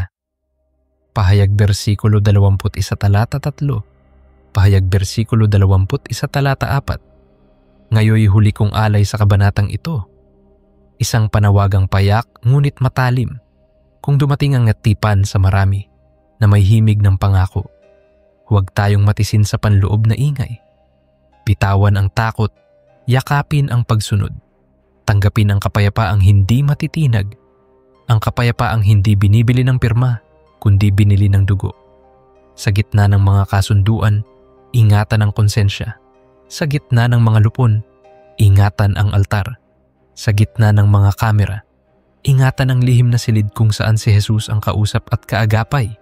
Ngunit ikaw, kapag nananalangin, pumasok ka sa iyong silid at isara mo ang pinto. Mateo versikulo 6 talata 6. Kung kailangan mo ng tanda ngayon, heto. Ang iyong pagnanais na manatiling tapat sa gitna ng ingay ay tanda na gumagawa ang Espiritu. Ang iyong pagod sa paulit-ulit na naratibo ng mundo ay tanda na inaanyayahan ka ng katahimikan. Ang iyong pag-iyak sa mga balitang sugat ng mga bata, ng mga ina, ng mga ama, ay tanda na ang puso ng Diyos ay tumitibok sa iyo. Huwag mong patayin ang tibok na iyan sa pamamagitan ng mabibilis na kasunduang walang krus. Sa halip, dalhin ang tibok na iyan sa paanan ng kordero at doon mo maririnig ang pinakamalinaw na musika, ang musika ng tipan. Lumapit kayo sa akin, kayong lahat na nangapapagal at nabibigat ang lubha, at kayo'y aking bibigyan ng kapahingahan. Mateo versikulo 11 talata 20. At kung may magtatanong, ano ang susunod? Sabihin nating tapat. Marahil may darating pang mga kasunduan. Marahil may mga pirma pang iuukit. Marahil may mga luha pang dadaloy. Ngunit sa lahat, ang susunod ay siya. Laging siya. Siya ang simula at wakas, ang Alpha at Omega, ang prinsipe ng kapayapaan na hindi sumasang-ayon sa presyong iniaalok ng sanlibutan.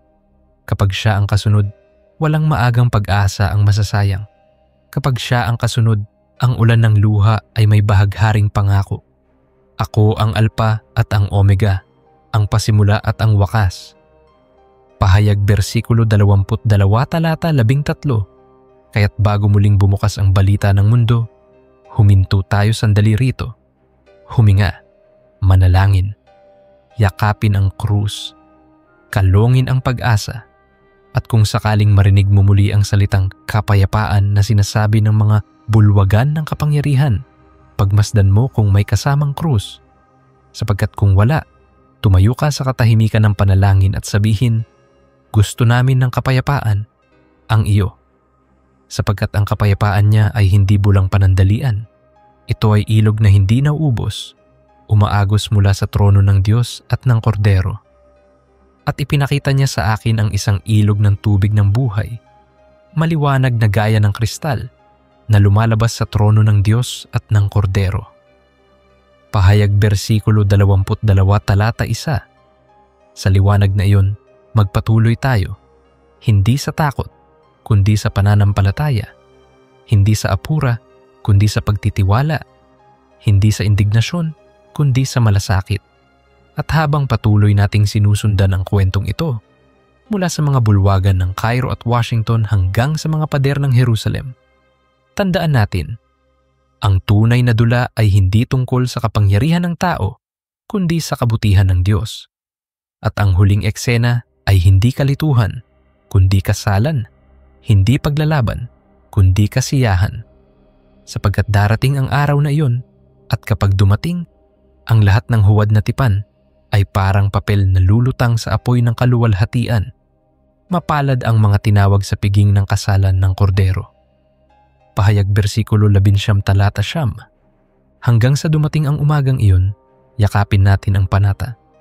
Mananatili tayong tapat. Mananatili tayong mapagbantay. Mananatili tayong mapagkumbaba. At sa bawat pintig ng mundo na nagsasabing kapayapaan, itutugon natin may ngiti at luha. Ang pangalang higit sa lahat ng pangalan. Ang tanging pangalan na kapag binigkas, ang mga bundok ng takot ay lumiliit at ang dagat ng duda ay tumatahimik. Sa pangalan ni Jesus, luluhod ang bawat tuhod. Filipos versikulo 2 talata 10. Ito ang ating himno habang lumalakad sa gilid ng propesya. Ang himno ng bayan na nagmamahal sa kapayapaan, ngunit mas nagmamahal sa prinsipe ng kapayapaan. At sa pag-awit natin nito, hindi na mahalaga kung ganoon karami ang tipan ng tao, sapagkat sapat ang iisang tipan ng Diyos. Sa wakas, ang ating tinig ay hindi malulunod sa dagat ng retorika. Sa halip, ito'y magiging sipol ng pastol, maliit ngunit tumpak, na tumatawag sa isang kawan na kabibilangan ng mga Hudyo at mga Hentil, ng mga anak ng silangan at kanluran, ng mga lumang sugat at bagong pag-asa. At sabay-sabay, sa hiling ng ating panahon at sa himig ng kawalang hanggan, sasagot tayo. Narito kami, Panginoon. Sa iyo ang tipan, sa iyo ang kapayapaan, sa iyo ang luwalhati, ngayon at magpakailanman. Amen. May mga gabi na ang lungsod ay parang humihinga sa pagitan ng dalawang buntong hininga. Ang una, buntong hininga ng pag-asa. Ang ikalawa, buntong hininga ng pangamba. Sa pagitan nila, may pahinang hindi pa nasusulatan. Ang pahinang iyon ang inilalatag ng propesya sa harap natin ngayon. Sa bawat lihim na pagpupulong, sa bawat tahimik na pagtaas-baba ng mga kamay sa bulwagan ng diplomasya, may mas tahimik pang galaw. Ang kamay ng Diyos, dahan-dahang humahawak sa manibela ng kasaysayan. Hindi siya nagmamadali, ngunit hindi rin siya nahuhuli. At habang inuulit ng sanlibutan ang salitang kapayapaan, inuulit ng langit ang salitang tapat. Sapagkat ang kapayapaan na walang katapatan sa katotohanan ay parang bulaklak sa disyerto. Maganda ngayon, nalalanta bukas. Ang tanging kapayapaang tumatagal ay ang kapayapaang itinanim sa lupaing binuhusan ng dugo ng kordero. Siya ang ating kapayapaan. Efeso versikulo 2 talata 14. Kung bakit napakahirap magpakatotoo sa ganitong panahon, hindi lamang dahil maingay ang mundo, dahil rin sa tahimik na pagod ng puso.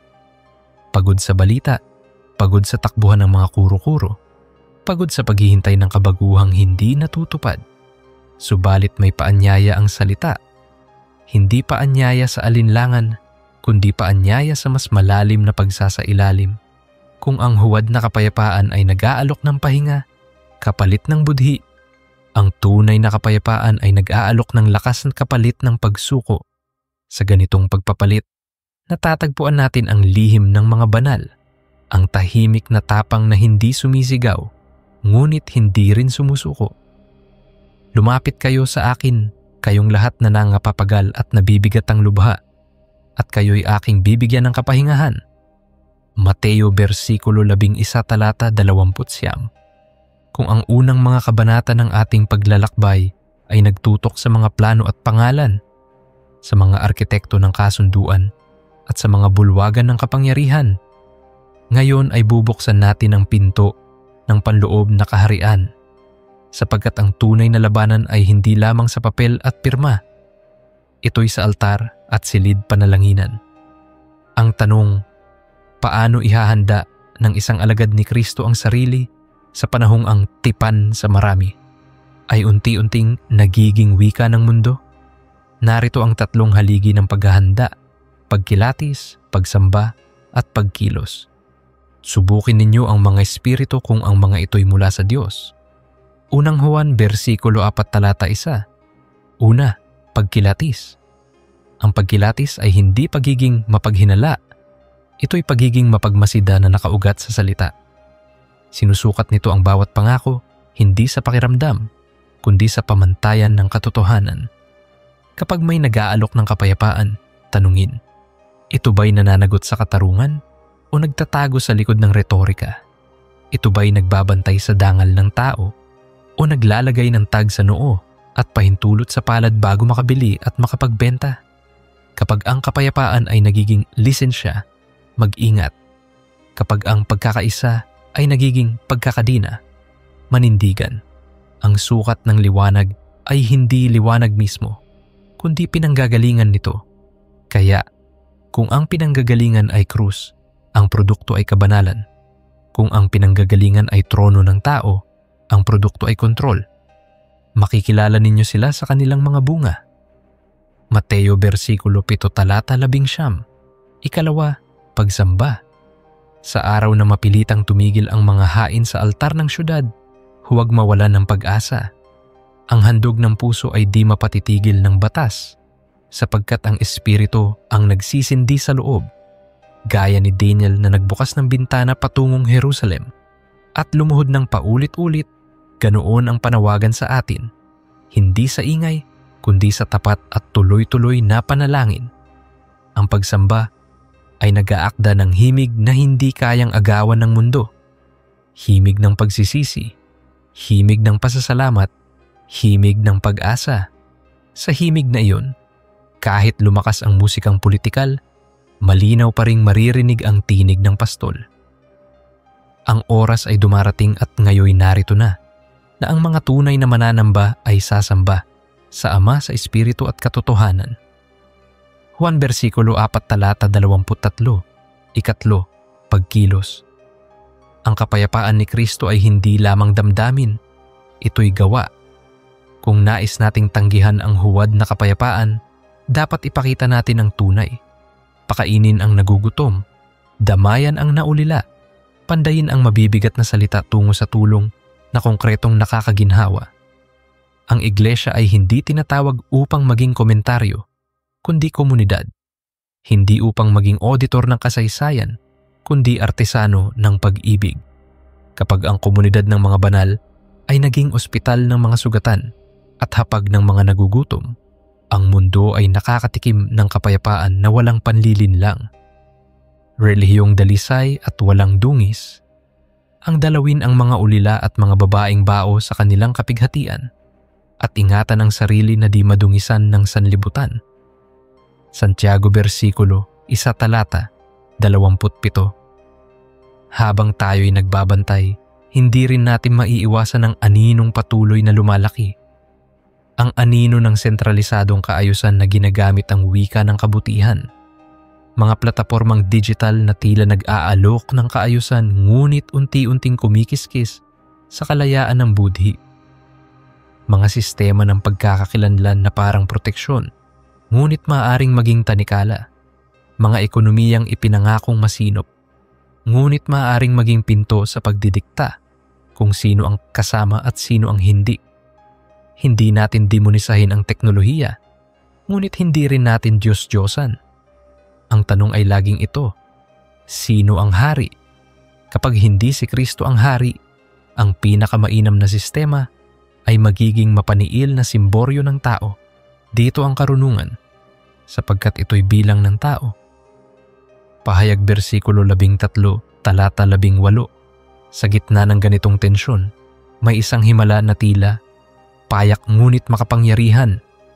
Ang himala ng maliit na kabutihan na inuulit-ulit hanggang maging wika ng bayan, isang hapag sa kapitbahay, isang orasyon sa gabi para sa kapayapaan ng Jerusalem at mga karatig lungsod, isang liham ng pagpapatawad, isang yakap sa anak na naghihintay ng katiyakan sa gitna ng lumalalang balita.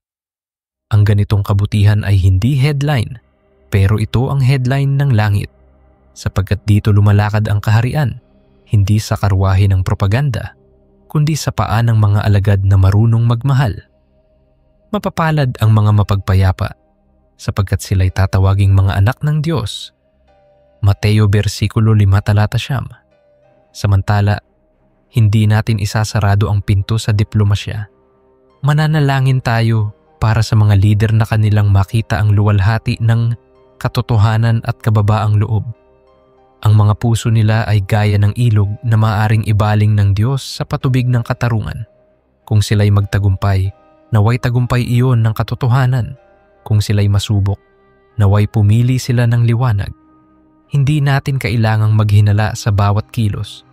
Kailangan lang nating bantayan ang diwa.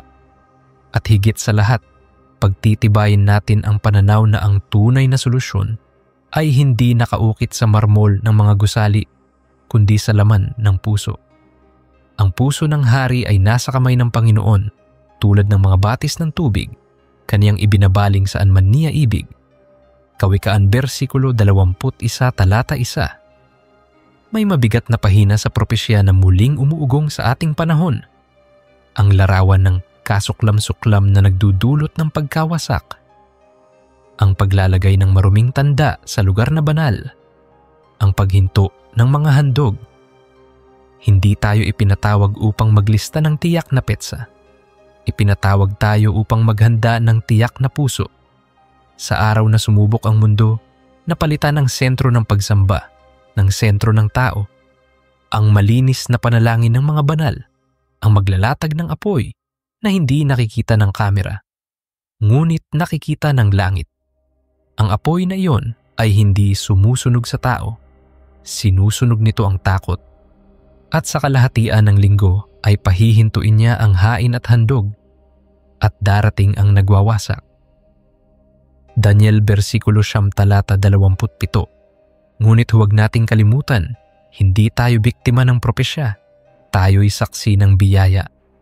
Ang Diyos ay hindi lamang may balangkas ng wakas, siya rin ang may pangakong gagabay sa ating bawat hakbang. Bago pa dumating ang wakas, sa gitna ng pinag-uusapang bagong kaayusan, naroon pa rin ang matandang panawagan, maging tanod sa pader, maging asin sa lupa, maging ilaw sa gabi. Ang tanod ay hindi natutulog, ang asin ay hindi naagnas sa loob ng garapon, ang ilaw ay hindi tinatakpan ng sisidlan. Ganyan tumitindig ang iglesia, hindi bilang kritiko lamang, kundi bilang ilaw na tunay. Kayo ang asin ng lupa.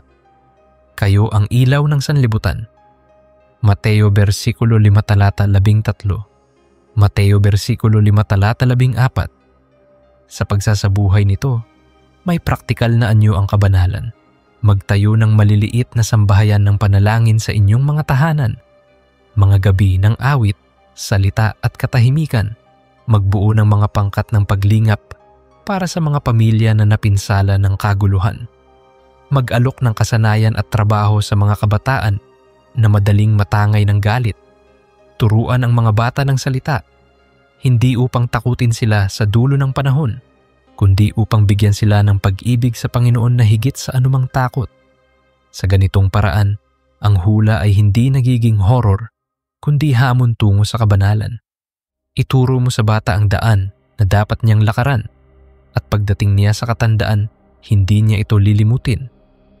Kawikaan versikulo 22 talata 6. At kung darating ang sandali na ang mga bansa ay tila magpipisan laban sa Jerusalem, na ang mga bulwagan ng daigdig ay mapupuno ng mga talumpating tila, nagkakaisa sa iisang posisyon. Tandaan natin, hindi dekorasyon ng syudad na iyon, patotoo ito. Hindi lamang ito geografiya, teolohiya ito.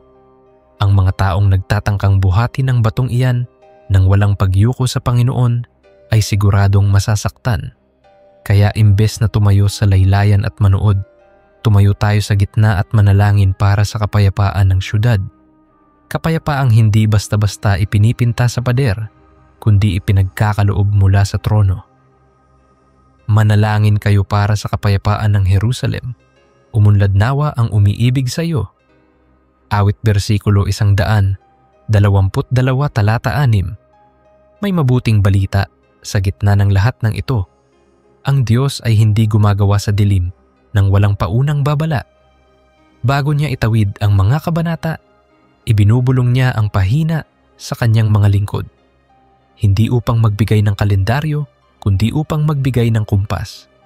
Kaya ang mga propeta ng ating panahon ay ang mga komunidad na marunong makinig. Mga inang nagdarasal sa kusina, mga ama na nagbabasa ng salita bago pumasok sa trabaho, mga kabataan na mas pinipiling tumahimik sa harap ng Panginoon kaysa sumigaw sa walang saysay na away. Sila ang mga tanod na nakaririnig ng yabag ng darating na hari. Katotohanang ang Panginoong Diyos ay hindi gagawa ng anuman, malibang ipahayag niya ang kaniyang lihim sa kaniyang mga lingkod na mga propeta. Amos versikulo 3, talata 7. Ngunit bakit tila napakabagal ng katarungan? Bakit parang ang huwad ay laging nauna at ang tunay ay palaging nahuhuli? Sapagkat ang Diyos ay hindi laruan ng ating apura. May oras ang mga bulaklak, may oras ang mga bagyo, may oras ang paghilom ng sugat. Kung may pangakong tila nalalanta sa ating kamay, itaas natin muli sa hangin ng kanyang katapatan at hayaan niyang patubuin ito sa kanyang panahon. Ang katapatan ng Diyos ay hindi barya sa makinang bentilador. Ito'y ilog na dumarating ayon sa batas ng langit. Sapagkat ang pangitain ay para sa takdang panahon, bagaman mag-antala, hintayin mo, sapagkat ito'y tiyak na darating, hindi magluluwat. Habakuk versikulo 2, talata 3. Kaya kapag muling bumulong ang mga pahayagan ng kapayapaan, ngumiti tayo ng may pag-iingat at tumugon ng panalangin. Kapag muling nagtipon ang mga lupon upang magtakda ng mga tuntunin ng mundo, alalahanin nating may mas matandang konseho sa langit, ang konsehong nagtalaga sa kordero bago palikhain ang sanlibutan. Doon itinakda ang kapalaran ng mga tumatawag sa pangalan niya. Doon minarkahan ang noo ng mga nananahan sa kanyang kalinga. Wala tayong dapat katakutan kung ang ating pangalan ay nasa kanyang palad. Maaari bang limutin ng ina ang kanyang anak na inaalagaan? Narito, ikaw ay inukit ko sa mga palad ng aking mga kamay. Isayas versikulo 49, talata 13. Isayas versikulo 49, talata 16. At ngayon, ilapit natin ang lahat sa isang panalangin na may 3 hibla: pagsisisi, pagtitiwala, at pagpagal. Pagsisisi para sa mga araw na mas naniwala tayo sa mga pahayag kaysa sa mga pangako ng Diyos.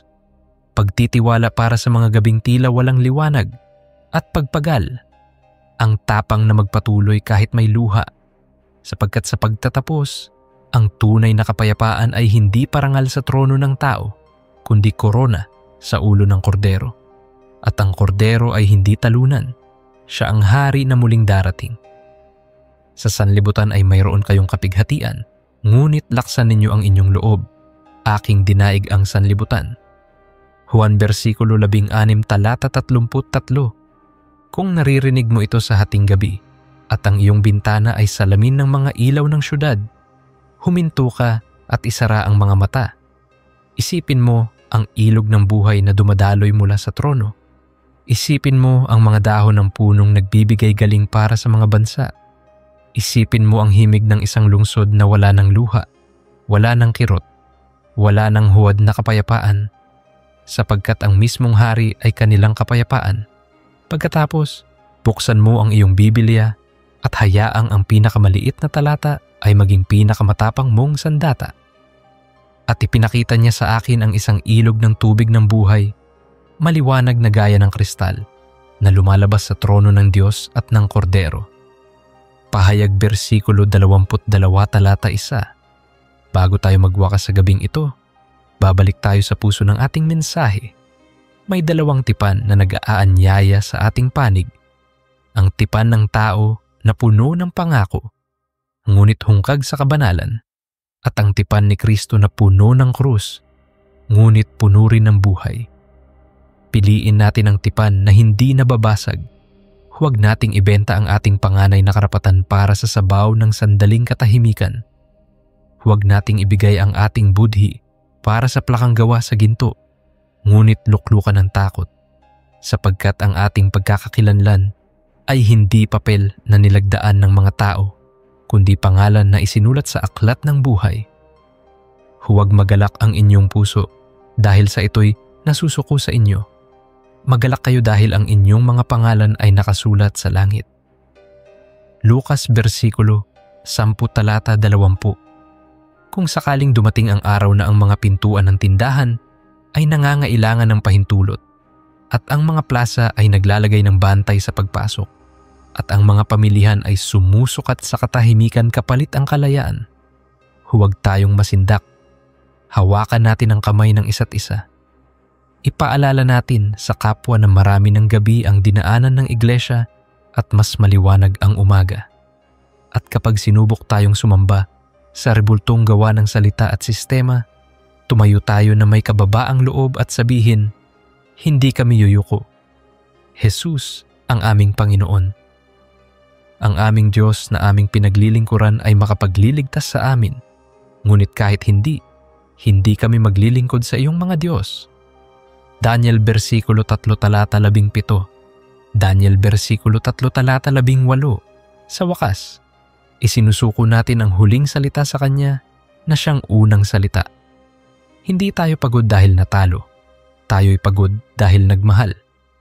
At sa pagod na yon, susulpot ang bagong lakas. Lakas na hindi sa atin, kundi sa Kanya. Kaya't muli, sa pagitan ng dalawang buntong hininga, hayaang ang iyong bibig ay maglabas ng iisang pangalan. Ang pangalan na higit sa lahat ng pangalan. Kapag binigkas mo iyon, mapapansing ang bigat sa balikat ay gumagaan at ang takot sa dibdib ay tila lumalayo, sapagkat sa pangalan niya, ang tunay na kapayapaan ay hindi konsepto, kundi presensya. Sa pangalan ni Jesus, luluhod ang bawat tuhod. Filipos versikulo 2 talata 10. At mula rito, magpapatuloy tayo, hindi bilang mga dalubhasang nagkuwenta ng huling araw, kundi bilang mga anak na naglalakad sa liwanag ng bawat araw. Kapag muling dumating ang balita ng kapayapaan, tatanggapin natin ito ng may pasasalamat kung totoo at tatanggihan ng may kabaitan kung huwad. Kapag muling kumindat ang mundo ng bagong kaayusan, itutok natin ang tingin sa lumang tipan na laging bago, sa dugo at sa pangako. At kapag muling tinanong tayo ng mga anak at kabataan, ano po ang mangyayari bukas? Sasagot tayo, darating ang hari. At habang hinihintay natin siya, mamahalin natin ang Diyos ng buo at ang kapwa ng totoo. Ito ang dakilang utos, ibigin mo ang Panginoon mong Diyos ng buong puso at ang iyong kapwa gaya ng iyong sarili. Mateo versikulo 22 talata 32. Mateo versikulo 22 talata 39. Ganito nagtatapos ang ating gabi. Hindi sa sigaw ng takot, kundi sa panata ng pag-ibig. At bukas, sa panibagong umaga ng pandaigdigang entablado, dadalhin natin ang panatang iyon sa bawat pinto, sa bawat lansangan, sa bawat puso na handang makinig. Dahil kung may tunay mang bagong gitnang silangan, ito'y sisibol sa gitna ng mga pusong itinanim sa krus, mga pusong kayang magmahal ng katotohanan at kapayapaan ng sabay. Iyan ang bagong mapa ng mundo, hindi guhit sa atlas, kundi bakas ng mga paa ng mga banal. Mapalad ang mga gumagawa ng kapayapaan sapagkat sila'y tatawaging mga anak ng Diyos. Mateo versikulo 5 talata 9. At sa gayong mapa, ang Jerusalem ay hindi lamang sentrong politikal. Ito'y paalala ng isang lungsod na darating. Ang lungsod na walang liwanag na iba kundi ang kordero. Doon, ang kapayapaan ay hindi na tratado, kundi himig. Hindi na pirma, kundi tibok. hindi na pangako, kundi katotohanan. Hanggang doon, mananatili tayong tapat, mapagbantay at mapaglingkod. Sapagkat ang kwento ng propesya ay sa huli, kwento ng pag-ibig ng Diyos na hindi napapagod. Masdan ninyo, ang tabernakulo ng Diyos ay nasa mga tao at papahirin niya ang bawat luha sa kanilang mga mata. Pahayag versikulo 21 talata 3. Pahayag versikulo 21 talata 4. Kaya ngayon kapatid, iangat mo ang iyong mga kamay sa katahimikan ng iyong silid. Sabihin mo sa Diyos ang lahat, ang takot, ang pagod, ang pag-asa. At pakinggan mo ang kanyang sagot, hindi sa unos, hindi sa lindol, hindi sa apoy, kundi sa mahinang tinig ng pag-ibig. Doon, sa mismong tinig na iyon, matatagpuan mo ang kapayapaan na hindi makukuha ng mundo at hindi maagaw ng huwad na kaayusan, sapagkat ang kapayapaang iyon ay siya mismo, ang hari na nagmamahal at naghahari, ngayon at magpakailanman. Amen. May mga umagang parang walang hangin ang langit at walang galaw ang dagat. Ang liwanag ay pumapasok sa bintana, ngunit ang mundo ay tila nakahinto sa pagitan ng pag-asa at pangamba.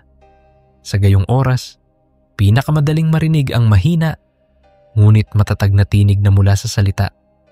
Magbantay, magpakatatag, magpakumbaba.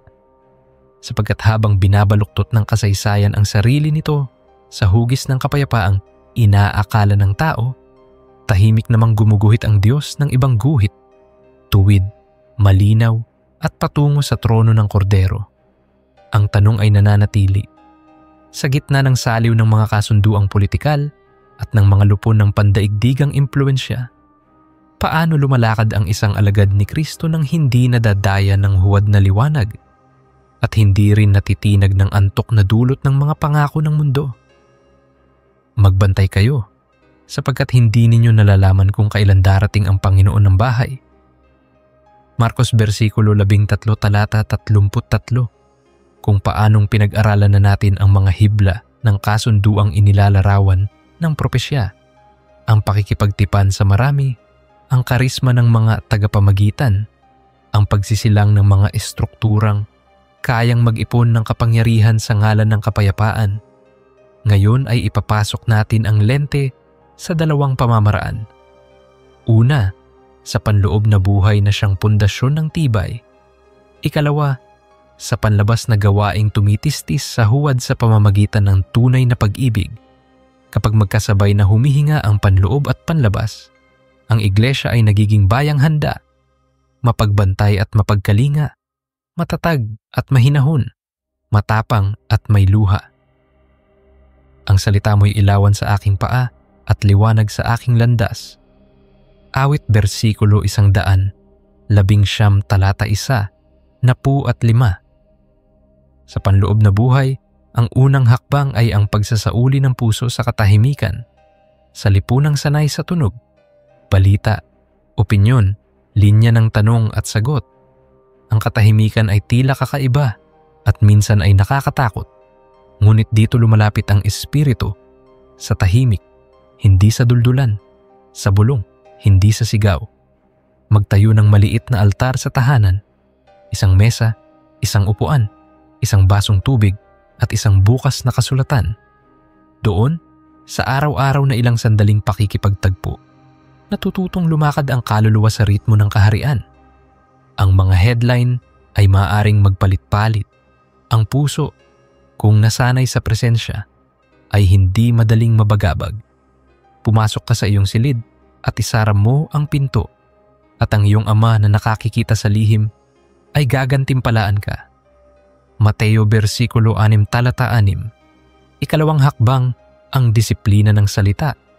Hindi sapat na alam natin ang hula, kailangang alam natin ang puso sa likod ng hula. Ang mga talata tungkol sa tipan sa marami, sa kasuklam-suklam, at sa pagbangon ng kaayusang huwad ay dapat sapawan ng mas malalim pang mga talata tungkol sa kabutihan at kapangyarihan ng Diyos. Kapag ang puso ay struck ng takot, ibalik ito sa awit, sa ebanghelyo, at sa mga pangakong matagal nang nakaukit sa langit. Sa gayon, Ang propesya ay nagiging paanyaya, hindi parusa, gabay, hindi gapos. Huwag mabagabag ang inyong puso. Sumampalataya kayo sa Diyos, sumampalataya rin kayo sa akin.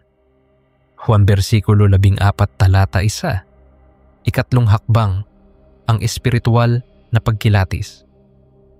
Ang mundo ay maghahandog ng maraming anyo ng kapayapaan, mga pondo ng katatagan, mga kasunduang pangrehiyon, mga sistemang digital na nangakong magbibigay ng seguridad at kasaganaan. Hindi masama ang kaayusan, hindi masama ang pag-unlad, ngunit ang tanong ay ito, saan nakaugat? Sa pagsisisi ba at katarungan o sa paglimot at manipulasyon? Ang kapayapaang nagmumula sa krus ay nagbubunga ng kabanalan. Ang kapayapaang nagmumula sa trono ng tao ay laging nagbubunga ng kontrol, kahit balibalitang para sa kabutihan ng lahat. Subukin ninyo ang mga espiritu kung ang mga ito'y mula sa Diyos. Unang Juan versikulo 4 talata 1. Kung panloob ang mga unang hakbang, panlabas naman ang sumunod, ang pag-ibig na nagiging laman at dugo sa gitna ng bayan. Ang iglesia ay hindi tinawag para maging tagapagkomento sa bawat pag-ikot ng mundo. Tinawag itong maging asin sa pagkabulok, ilaw sa dilim, at balikat ng pag-asa sa mga pagod. Sa kapaligirang sabik sa kapayapaan, tila maliit ang isang mangkok ng lugaw sa kapitbahay, isang pagdalaw sa naulila, o isang scholarship sa kabataang nawalan ng direksyon. Ngunit ang kaharian ay tumatakbo sa ganitong wika, mahina sa mikropono ng mundo, malakas sa tainga ng langit, relihiyong dalisay at walang dungis. Ang dalawin ang mga ulila at mga babaeng bao sa kanilang kapighatian at ingatan ang sarili na di madungisan ng sanlibutan. Santiago versikulo 1 talata 27. Sa gitna ng mga lunsod ng gitnang silangan, Jerusalem, Amman, Riyadh, Cairo, may mga karaniwang mukha, tindera ng tinapay, busker sa kanto, guro sa maliit na paaralan, ina na nag-iiwas ng luha sa harap ng anak. Hindi nila babasahin ang mga puting papel ng politika. Babasahin nila ang ating mga buhay. Kaya't habang lumilikha ang mundo ng lupon ng kapayapaan, likhain ng iglesia ang mga lupon ng pag-ibig. Maliliit na sambahayan ng panalangin, mga kusinang pakikipagkapwa, mga klinikang voluntaryo, mga klase ng pag-asa para sa kabataang sugatan ng hidwaan. Sa ganitong paraan, ang huwad na kapayapaan ay nawawalan ng tindig, sapagkat may kapayapaang mas totoo at mas malapit. Mapapalad ang mga gumagawa ng kapayapaan, sapagkat sila'y tatawaging mga anak ng Diyos. Mateo versikulo 5 talata 9. Ngunit may malalim pang hamon, ang pag-ibig sa magkabilang panig ng pader. Minsan, mas madaling mahalin ang malayo kaysa ang kapitbahay na iba ang wika, relihiyon o tradisyon. Subalit ang ebanghelyo ay hindi pumipili ng madaling ruta. Tinatawag tayo nitong yakapin ng Hudyo at Arabo, ang silangan at kanluran, ang kapuwang sugatan. Ang ating panalangin para sa kapayapaan ng Jerusalem ay hindi epektibo kung ang ating puso ay puno ng paghamak sa kabilang panig. Kaya't magsimula tayo sa pagsisisi, magpatuloy sa pakikinig, at magwakas sa pakikipagkaibigan. Manalangin kayo para sa kapayapaan ng Jerusalem. Umunlad nawa ang umiibig sa iyo. Awit versikulo 122 talata 6. Habang hinihimay natin ang mga palatandaan, muling sumisilip ang misteryo ng 1 linggo ni Daniel. Ang misteryosong yugto na tila naghahati sa panahon ng pirma at panahon ng paglalantad. Ang ilan ay tumitingin dito bilang 7 taon. Ang iba bilang simbolo ng lubos na panahon. Ngunit alinman sa interpretasyon, malinaw ang balangkas. May pagtitibay ng tipan, may pagtigil ng hain, at may kasuklam-suklam na pumapasok sa lugar na banal. Sa harap ng ganitong babala, madali sanang tumakbo at magtago. Ngunit hindi iyan ang panawagan. Ang panawagan ay tumayo, magpuri, at magpatuloy kahit pa may pugon, kahit pa may lungkot. At sa kalahatian ng linggo ay pahihintuin niya ang hain at handog, at darating ang nagwawasak. Daniel versikulo 9 talata 27. Narito ang lihim ng matitibay. Hindi nila sinusukat ang kapayapaan sa katahimikan ng paligid, kundi sa presensya ng Panginoon. Kapag kasama ang hari, ang gabi ay hindi lubusang gabi. Ang apoy ay hindi lubusang sunog. Tulad ng 3 kabataang Hebreo, ang ating panata ay hindi kontrata sa milagro. Ito ay pananalig sa manlilikha, kahit hindi. Sa ganitong pananalig, nagiging posibleng tumawa sa gitna ng luha, umawit sa gitna ng gapos, magmahal sa gitna ng puot. Ang aming Diyos na aming pinaglilingkuran ay makapagliligtas sa amin, ngunit kahit hindi kami maglilingkod sa iyong mga Diyos. Daniel versikulo 3 talata 17. Daniel versikulo 3 talata 18. Saka natin titingnang mabuti ang mga muhon ng huwad na kaayusan na kumikislap sa ating panahon. Labis na pagsamba sa lisensya at pahintulot. Pag-ibig sa pagkakaisa, nakapalit ang katotohanan. Pag-aangkin na pag-unlad, ngunit kapalit ang kalayaan. Ang salita ay hindi tahimik dito. Binibigyan tayo nito ng lente upang makilala ang anyo ng kabanalan na tumatanggi sa kapangyarihan nito. Ang anyo ng gawaing mabuti sa papel, ngunit sa puso ay gumagamit ng tao para sa tao. Kapag narinig mo ang himig ng kapayapaan na walang krus, mag-ingat. Kapag naamoy mo ang amoy ng kontrol sa likod ng pagtawag ng pagkakaisa, manalangin. Magkaroon ng anyo ng kabanalan, ngunit itinatatwa ang kapangyarihan nito. Iwasan mo ang mga gayon. 2 Timoteo versikulo 3 talata 5. Huwag din nating kalimutan ang matalas na babala tungkol sa pandaraya. Darating ang mga huwad na Kristo at huwad na propeta. Magpapakita ng tandang kahanga-hanga at kung maaari, dadayain pati ang mga hinirang. Hindi ito tinig ng takot, ito'y tinig ng pag-ibig na nagbabantay. Kaya ang sagot ay hindi pagtatayo ng pader laban sa bawat bagong bagay. Ang sagot ay pag-uugat sa luma at buhay, sa salita, sa sakripisyo, sa espiritu. Kapag ugat ang matibay, hindi madaling tabunan ng alon ang puno. Mag-ingat kayo, sapagkat lilitaw ang mga huwad na Kristo at huwad na propeta at gagawa ng mga tanda. Mateo versikulo 24 talata 24. Ngayon, ilapat natin sa buhay. Paano kung muling lumitaw ang malalaking lupon na magtatakda? Kung paano palalawigin ang mga kasunduan ng rehiyon, kung paano bibigyan ng gantimpala ang pagsunod, at kung paano didisiplinahin ang paglihis. Ang iglesia ay hindi iikot sa parehong aksis. Sasayaw ito sa ibang tugtugin. Ang tugtugin ng paglilingkod at katotohanan. Sa bawat patakaran ng kontrol, tutugon tayo ng gawaing may malasakit. Sa bawat pangakong ginto na walang puso, maglalabas tayo ng pusong ginto kahit walang plakang nakasulat. Ganitong paraan nalulusaw ang kapangyarihan ng huwad kapag natikman ng mundo ang tunay. Hindi kayo sa sanlibutan, kaya't kinapupuotan kayo ng sanlibutan. Juan versikulo 15 talata 17. Juan versikulo 15 talata 18. May lugar din para sa matalinong pakikipag-ugnayan sa pinuno. Ipanalangin natin sila, padalhan ng mga mungkahing makatarungan at alukin ng tulong na hindi kompromiso. May mga sandaling ang isang pirma ay maaaring makapagligtas ng buhay. May mga sandali ring ang isang hindi ay makapagliligtas ng kaluluwa. Discernment ang susi, ang sining ng pagsasabi ng oo kung oo ang Diyos at hindi kung hindi ang Diyos. Ang puso ng hari ay nasa kamay ng Panginoon, tulad ng mga batis ng tubig, kaniyang ibinabaling saan man niya ibig. Kawikaan versikulo 21 talata 1. Sa lahat ng ito, huwag nating iwan ang mensahe ng pag-asa. Hindi hinahayaan ng Diyos na maging bida ang huwad hanggang wakas. Mula pa sa simula, nakatindig na ang tunay na tipan. Hindi nasusulat sa marmol, kundi sa laman. Hindi sinilyuhan ng wax, kundi ng dugo. Kung kaya't sa bawat covenant ng tao na lumilitaw sa pahayagan, ipaalala natin sa ating sarili ang tipan sa hapag, ang baso at tinapay, ang alaala ng kanyang katawan at dugo.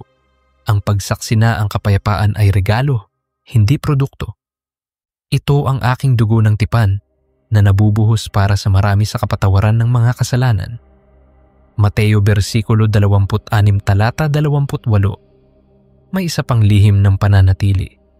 Ang komunidad. Ang mga huling araw ay hindi inilaan para sa mga nag-iisang bayani, kundi para sa katawang magkakabigkis. Magtayo ng mga maliit na grupo ng panalangin at salita. Magtalaga ng mga tagatanod sa loob ng iglesia. Hindi pulis, kundi pastol. Turuan ang mga bata ng kasaysayan ng Israel at ng Ebanghelyo, hindi upang itanim ang puot sa sinuman, kundi upang itanim ang pasasalamat sa Diyos na tapat. Turuan ang kabataan ng pag-ibig sa katotohanan, kahit may kapalit na pagiging di tanyag. Sa gayon, ang mga bagyo ay dumadaan, ngunit ang bahay ay nakatindig, sapagkat nakatayo sa bato, hindi sa buhangin. Ang bawat dumirinig at tumutupad sa aking mga salita ay tulad ng taong nagtayo ng bahay sa bato. Mateo versikulo 7 talata 24. Kapag muling sumiklab ang usapin sa United Nations, kapag muling may lumabas sa bulwagan at iniwang bakante ang silya, huwag tayong mabalisa. Ang larawan ay nakasulat na, mabigat na bato ang Jerusalem. Sino mang bumuhat ay masasaktan kung hindi luluhod muna sa hari. Kaya't bago tayo pumasok sa debate, pumasok tayo sa panalangin. Bago tayo maglabas ng pahayag, maglabas tayo ng luha sa harap ng Diyos. Sapagkat higit sa talumpati, ang panalangin ang gumagalaw sa kasaysayan, hindi dahil sa lakas natin, kundi dahil sa awa niya. Gagawin kong mabigat na bato ang Jerusalem sa lahat ng mga bayan. Lahat ng magbubuhat nito ay masasaktan. Zacarias versikulo 12 talata 3. At kung sa iyong sarili ay may Jerusalem ka ring binubuhat, isang pamilyang watak, isang kasalanang paulit-ulit, isang pangarap na tila nahuhulog, iukit mo sa puso ang katotohanan ito. Hindi ka inaanyayahang buhatin ang batong iyan ng mag-isa. Ang panawagan ay lumuhod sa hari, sapagkat kapag siya ang humawak, ang bigat ay nagiging basbas, at ang luha ay nagiging binhi. Doon mo mararanasan ang kapayapaang hindi kayang saluhin ng anumang Board of Peace, sapagkat ito'y kapayapaang personal, presensyal, at walang katapusan. Lumapit kayo sa akin at kayo'y aking bibigyan ng kapahingahan. Mateo versikulo 11 talata 29. Sa wakas, ibabalik natin ang titig sa pinakamahalagang tanong. Kanino nakapirma ang ating puso? Sa mga kasunduan ng tao o sa tipan ng Diyos? Sa isang peace na inililimbag sa papel o sa kapayapaang ibinubulong ng prinsipe ng kapayapaan? Kung sa Kanya, hindi tayo maliligaw, kahit lumabo ang mapa ng politika. Kung sa Kanya, ang bawat gabi ay may bituin at ang bawat luha ay may lalim, sapagkat ang wakas ng propesya ay hindi halimaw, kundi kordero, hindi kulungan, kundi kasalan, hindi pighati, kundi tahanan. Masdan ninyo, ang tabernakulo ng Diyos ay nasa mga tao, at papahirin niya ang bawat luha sa kanilang mga mata. Pahayag versikulo 21 talata 3. Pahayag versikulo 21 talata 4. Kaya ngayon, sa pagitan ng dalawang tibok ng mundo, ang tibok ng kapayapaang isinasaad sa pahayagan at ang tibok ng kapayapaang ibinubulong ng langit, piliin natin ang pangalawa. Buksan ang kasulatan tuwing umaga, itaas ang kamay tuwing gabi, at sa maghapon, gawing laman ang pag-ibig. Kung sakaling sumabog muli ang mga balita ng bagong tipan sa marami, ngumiti ng may kababaang loob at sabihing, hihimayin namin ito sa salita. Habang hinihimay maglilingkod kami sa aming kapitbahay, sapagkat iyan ang paraan ng kaharian. Maaring mabagal sa mata ng nagmamadali, ngunit tiyak sa mata ng Diyos. Ang naghihintay sa Panginoon ay magpapanibagong lakas. Sila'y paiilang lang na parang agila. Isayas versikulo 40 talata 31. At kung kailangan mo ng huling pananda para sa gabing ito, heto, isulat sa puso ang iisang pangalan, Kapag bumalik ang takot, bigkasin mo iyon. Kapag sumalakay ang pagdududa, awitin mo iyon. Kapag lumakas ang tukso ng huwad na kapayapaan, ipagtapat mo iyon sa harap ng trono. Sa pangalan na iyon, ang lupa ay umuuga, ang impyerno ay umaatras, at ang iglesia ay tumatayo. Sa pangalan na iyon, ang kapayapaan ay hindi lang mensahe, kundi mismong presensya. Sa pangalan ni Jesus, luluhod ang bawat tuhod. Filipos versikulo 2, talata 10. Magpapatuloy tayo mula rito, hindi bilang mga tagamasid na nakaangat sa lupa, kundi bilang mga anak na may alikabok sa paa at liwanag sa mata. Kapag bumalik ang usapan tungkol sa bagong kaayusan, itutok natin ang ating pag-asa sa luma, ngunit laging bago, sa krus at sa muling pagkabuhay. Kapag kumaway ang peace na may bilang at marka, pipikit tayo at titingin sa prinsipe ng kapayapaan. At kapag tinanong tayo ng mga bata, ano ang mangyayari bukas? Sasagot tayo ng may ngiti, darating ang hari, at habang hinihintay natin siya, mamahalin natin ang Diyos ng buo at ang kapwa ng totoo. Ito ang dakilang utos, at ang kasunod nito'y gaya rin. Mateo versikulo 22, talata 32. Mateo versikulo 22, talata 39. Ito ang awit na dadalhin natin sa susunod na umaga. Isang awit ng bantay at ng tagapagpagaling. Awit ng tipan at ng paglilingkod. Awit ng pag-asa sa gitna ng pagod. Sa ganitong awit, ang mga pader ay hindi na matataas at ang mga pamilihan ay hindi na makapangyarihan, sapagkat ang pinakamatayog ay ang krus at ang pinakamakapangyarihan ay ang pag-ibig. At sa dulo, kapag ang mga ilaw ng mundo ay patay na at ang iisang liwanag na lamang ang nagniningning, maririnig natin ang tinig na matagal na nating inaantay. Hayo na, mga pinagpala. Doon, ang kapayapaan ay hindi na pangako, kundi buhay na walang hanggan. Halikayo, mga pinagpala, manaing ninyo ang kahariang inihanda sa inyo. Mateo versikulo 25, talata 34.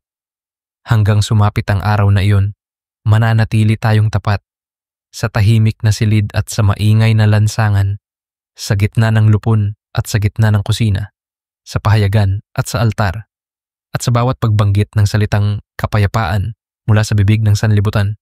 Sasagot tayo ng pangalan, ang pangalan, ang isa at tanging sagot na totoo, Jesus. Siya ang ating tipan. Siya ang ating kapayapaan. Siya ang ating hari, ngayon at magpakailanman. Amen.